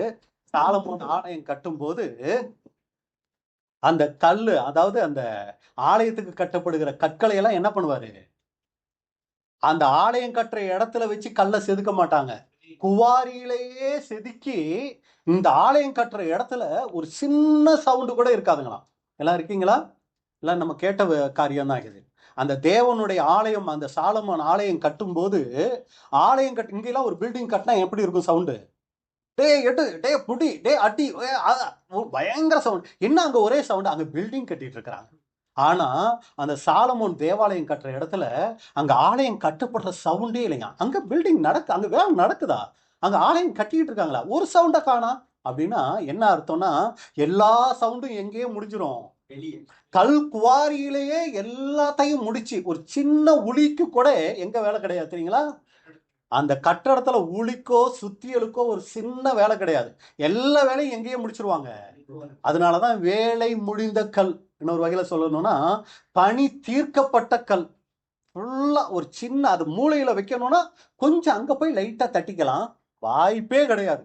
இங்கேயே அது எங்க வைக்கப்படணுங்கிறத இங்கேயே குவாரியிலே அது தீர்மானிக்கப்பட்டது. வசனம் வாசிங்க, 1 ராஜாக்கள் 6:7. ஆலயம் கட்டப்படுகையில் அது பணி தீர்ந்து கொண்டு வரப்பட்ட கற்களாலே கட்டப்பட்டது. பாத்தீங்களா, எல்லா வேலையும் முடிஞ்ச கல்லால தான் அங்க ஆலயம் கட்டப்பட்டுச்சு. ஆகையால் அது கட்டப்படுகிற போது சுத்திகள், வாட்சிகள் முதலான எந்த இரும்பு ஆயுதங்களின் சத்தமும் அதிலே கேட்கப்படவில்லை. அங்க ஒரு சவுண்ட் இல்ல. அப்ப இங்கேயே நம்ம எல்லா விதத்திலையும் தயாராகணுங்கிறது தான் தேவனுடைய சித்தமா இருக்குது. திரைக்கு அப்பால் எவ்வித சீர்திருத்தலோ மாற்றங்களோ செய்வது இல்லை. அவர் சொல்லும்போது இந்த சோதனையில நாம என்ன ஆகுறோம் அப்படின்னா, எதுக்கு இந்த சோதனைகள் அப்படின்னு சொல்லி பார்த்தீங்கன்னா, நாம பெற்றுக்கொண்ட வேத அறிவு, நம்ம பெற்றுக்கொண்ட குண லட்சணங்கள் நமக்குள்ள பெருமையை கொண்டு வந்திருக்குதா, தாழ்மையை கொண்டு வந்திருக்கிறாங்கிறத தான் தேவன் இந்த சோதனைகள் மூலமா அங்க கடைசியா என்ன பண்றாருன்னா டெஸ்ட் பண்றார் அப்படின்னு கூட நம்ம பார்க்கிறோம். இப்போ உங்ககிட்ட ஒரு கேள்வி, இந்த சோதனைகள் எல்லாம் நம்ம யாருன்னு தெரிஞ்சுக்கிறதுக்காக தேவன் அனுமதிக்கிறதா? எல்லாம் தூங்குறீங்களா? இல்ல, இந்த சோதனைகள் எல்லாம் நம்ம யாருங்கிறத தெரிஞ்சுக்கிறதுக்காக தேவன் அனுமதிக்கிறாரா? நான் கேட்டது உங்களுக்கு புரிஞ்சுங்களா? மறுபடியும் கேட்கிறேன். இவ்வளவு சோதனைகள் பார்த்தோம்ல, காலில் போட்டு மிதிச்சாரு பிரதர், அப்புறம் எடுத்து கையில போட்டு பிசைஞ்சாரு பிரதர், அப்புறம் இப்படியெல்லாம் வச்சு குத்துனாரு பிரதர், அப்புறம் நெருப்புல தூக்கி போட்டாரு பிரதர், அப்புறம் எண்ணெய் தூக்கி வெயில்ல வச்சாரு, அப்புறம் எண்ணெய் தூக்கி நெருப்புல போட்டாரு பிரதர். இதெல்லாம் நாம யாருங்கிறத தேவன் தெரிஞ்சுக்கிறதுக்கா? இல்லைங்க, இல்ல. நம்ம எப்படி ஆகுங்கிறது ஏற்கனவே அவருக்கு என்னவாகும் தெரியும். அவருக்கு தெரியாத விஷயம் எதுவுமே கிடையாது. யார் தெரிஞ்சுக்கிறதுக்கு தெரியுங்களா? நம்ம தெரிஞ்சுக்கிறதுக்காகத்தான். அதுக்குதான் நமக்கு அடிக்கடி சொல்ற உதாரணம் தான், இஸ்ரேல் ஜனங்கள் எகிப்துல இருந்து புறப்படும் போது அத்தனை பேருக்கு என்ன நம்பிக்கை இருந்துச்சு தெரியுங்களா? நாங்க கானான் போயிருவோங்க, பஸ்காவை அப்படி ஆசரிச்சிருக்கிறோம், சங்கர தூதன் அப்படியே வெளியே வந்தவர் பின்னாடி திரும்பி பார்க்காம போனாரு, அவ்வளவு பெர்ஃபெக்டா ஆசரிச்சிருக்கிறோம், நாங்கெல்லாம் எங்க போய் சேர்ந்துருவோம், நாங்க எல்லாரும் காணான்னு போயிடுவோம் ஆண்டவர் நினைச்சிட்டு இருந்தாரு. அப்படித்தானே நினைச்சிட்டு இருக்கீங்க? வாங்க ஒரு அனுபவம் தரேன், அதுல தெரிஞ்சுக்குவீங்க யார் யார் போவோம் யார் யார் போக மாட்டோம்னு நீங்க தெரிஞ்சுக்குவீங்க. வாங்கன்னு கூப்பிட்டாரு. கூப்பிட்டு அந்த 40 வருஷத்துல அவங்க தெரிஞ்சுக்கிட்டாங்க. அவருக்கு தெரியும் இந்த கிளம்புறதுல 2 ஆளு தான் செலக்ட் ஆவாங்கன்னு அவருக்கு தெரியும். ஆனா யாருக்கு தெரியாது? புறப்பட்டவங்களுக்கு தெரியாது. இப்ப அந்த 40 வருஷத்துல தெரிஞ்சுக்கிட்டாங்க, நம்மனால முடியாது, நமக்கு கொஞ்சம் ஞாயிற்றுக்கிழமை கவிச்சை இல்லைன்னா செட் ஆகாது பிரதர் அப்படிங்கிறது அவங்களுக்கு தெரிஞ்சுக்கிறதுக்கு. தண்ணி கொஞ்சம் கம்மியா இருந்தா யாருங்க அதுக்கு அங்க கல்லறை இல்லைன்னு சொல்லியா இந்த சபைக்கு கூட்டிகிட்டு வந்தீங்க அப்படின்னு சொல்லி முறுமுறுப்பமா இல்லையாங்கிறது யாருக்கு தெரியும்? தேவனுக்கு தெரியும், அவங்களுக்கு தெரியாது. அதுக்காகத்தான் அந்த பிரிய சகோதரர்களே, அப்ப இவ்வளவு சோதனைகள் இவ்வளவு போராட்டங்கள் எல்லாம் நம்ம யாருங்கிறத நாம தெரிஞ்சுக்கிறதுக்காகத்தான் அவர் இங்க அழைச்சிருக்கிறார். இதன் மூலமா நம்ம நம்மளை யாருன்னு தெரிஞ்சுக்கிறோம், நம்மளுடைய பலகீனங்கள் என்னன்னு தெரிஞ்சுக்கிறோம். அதை தேவ சமூகத்தில் நம்ம அறிக்கை செய்யும் போது தேவன் நமக்கு பலனை தரார். சரி, கடைசியா நம்ம முடிக்கிறோம். இப்படி பாத்திரங்களை எல்லாம் உருவாக்கி முடிச்சு நெருப்புல எல்லாம் வச்சு முடிச்ச பின்னாடியும் கூட விற்பனைக்கு வரும்போது ஒரு சில பாத்திரம் என்ன தெரியுங்களா ஆகிடும்? உடஞ்சிரும். அந்த மண்ணா இருக்கும்போது கையில கெட்டு போனா அதை என்ன பண்ணிடலாம்? வேற ஒரு பாண்டமா மாத்திரலாம். ஆனா இப்ப நெருப்புல எல்லாம் வச்சு உடையுது பாருங்க, இதை என்ன பண்ண முடியாது? ஒண்ணுமே பண்ண முடியாது. இதை என்ன தெரியுங்களா அந்த கொய்யவன் பண்ணுவாரு? அந்த ஏற்கனவே ஒரு குழி நோண்டி ஒரு குழி சும்மா கிடக்குது. என்ன குழி நோண்டினாரு? இந்த மண்ணை எடுக்கும்போது ஒரு குழி ஆச்சு தெரியுங்களா? அந்த குழி சும்மா வெயிட்டிங் லிஸ்ட்ல தான் இருக்குது. இந்த கோட்டையெல்லாம் தூக்கி அதுக்குள்ள போட்டுருவாரு. அப்படின்னா இவங்களை மறுபடியும் புதுப்பிக்கிறது கூடாத காரியம். இவங்களுக்கு 2ஆம் மரணத்தை அங்க வச்சிடறார். இதான் அன்புக்குரிய சகோதர சகோதரிகளே, குயவனும் களிமண்ணும் அப்படிங்கிற பாடத்துல நம்ம பார்த்துட்ட விஷயம். 2 காரியத்தை நம்ம மனசுல வச்சுக்கலாம். நாம எந்த பாத்திரமா வணையப்பட்டாலும் அதை தாழ்மையோட ஏற்றுக்கொள்ளணும். அதுல திருப்தி உள்ளவர்களா இருக்கணும். ஒரு சமயம் மனசு வலிக்குதா, எனக்கு அந்த திருப்தியை கொடுங்கப்பான்னு ஜெபிச்சு நாம் அதை வாங்கி கொள்ளணும். அடுத்து எந்த சூழ்நிலையிலையும் அவருடைய பலத்த கைக்குள் நாம் அடங்கி இருக்கிறவங்களா இருக்கணும். இதான் இந்த நாளை நாம் கற்றுக்கொண்ட பாடம். பொறுமையோடு கேட்ட உங்களை தேவன் ஆசீர்வதிப்பாராக. இப்படிப்பட்டதான வாய்ப்பை கொடுத்த பிதாவாகிய தேவனுக்கும் ஆண்டவராகிய இயேசு கிறிஸ்துவுக்கும் அருமையான சபையாருக்கும் என்னுடைய நன்றியை தெரிவித்துக் கொள்கிறேன். தேவனுடைய நாமம் மகிமைப்படுவதாக. ஆமென்.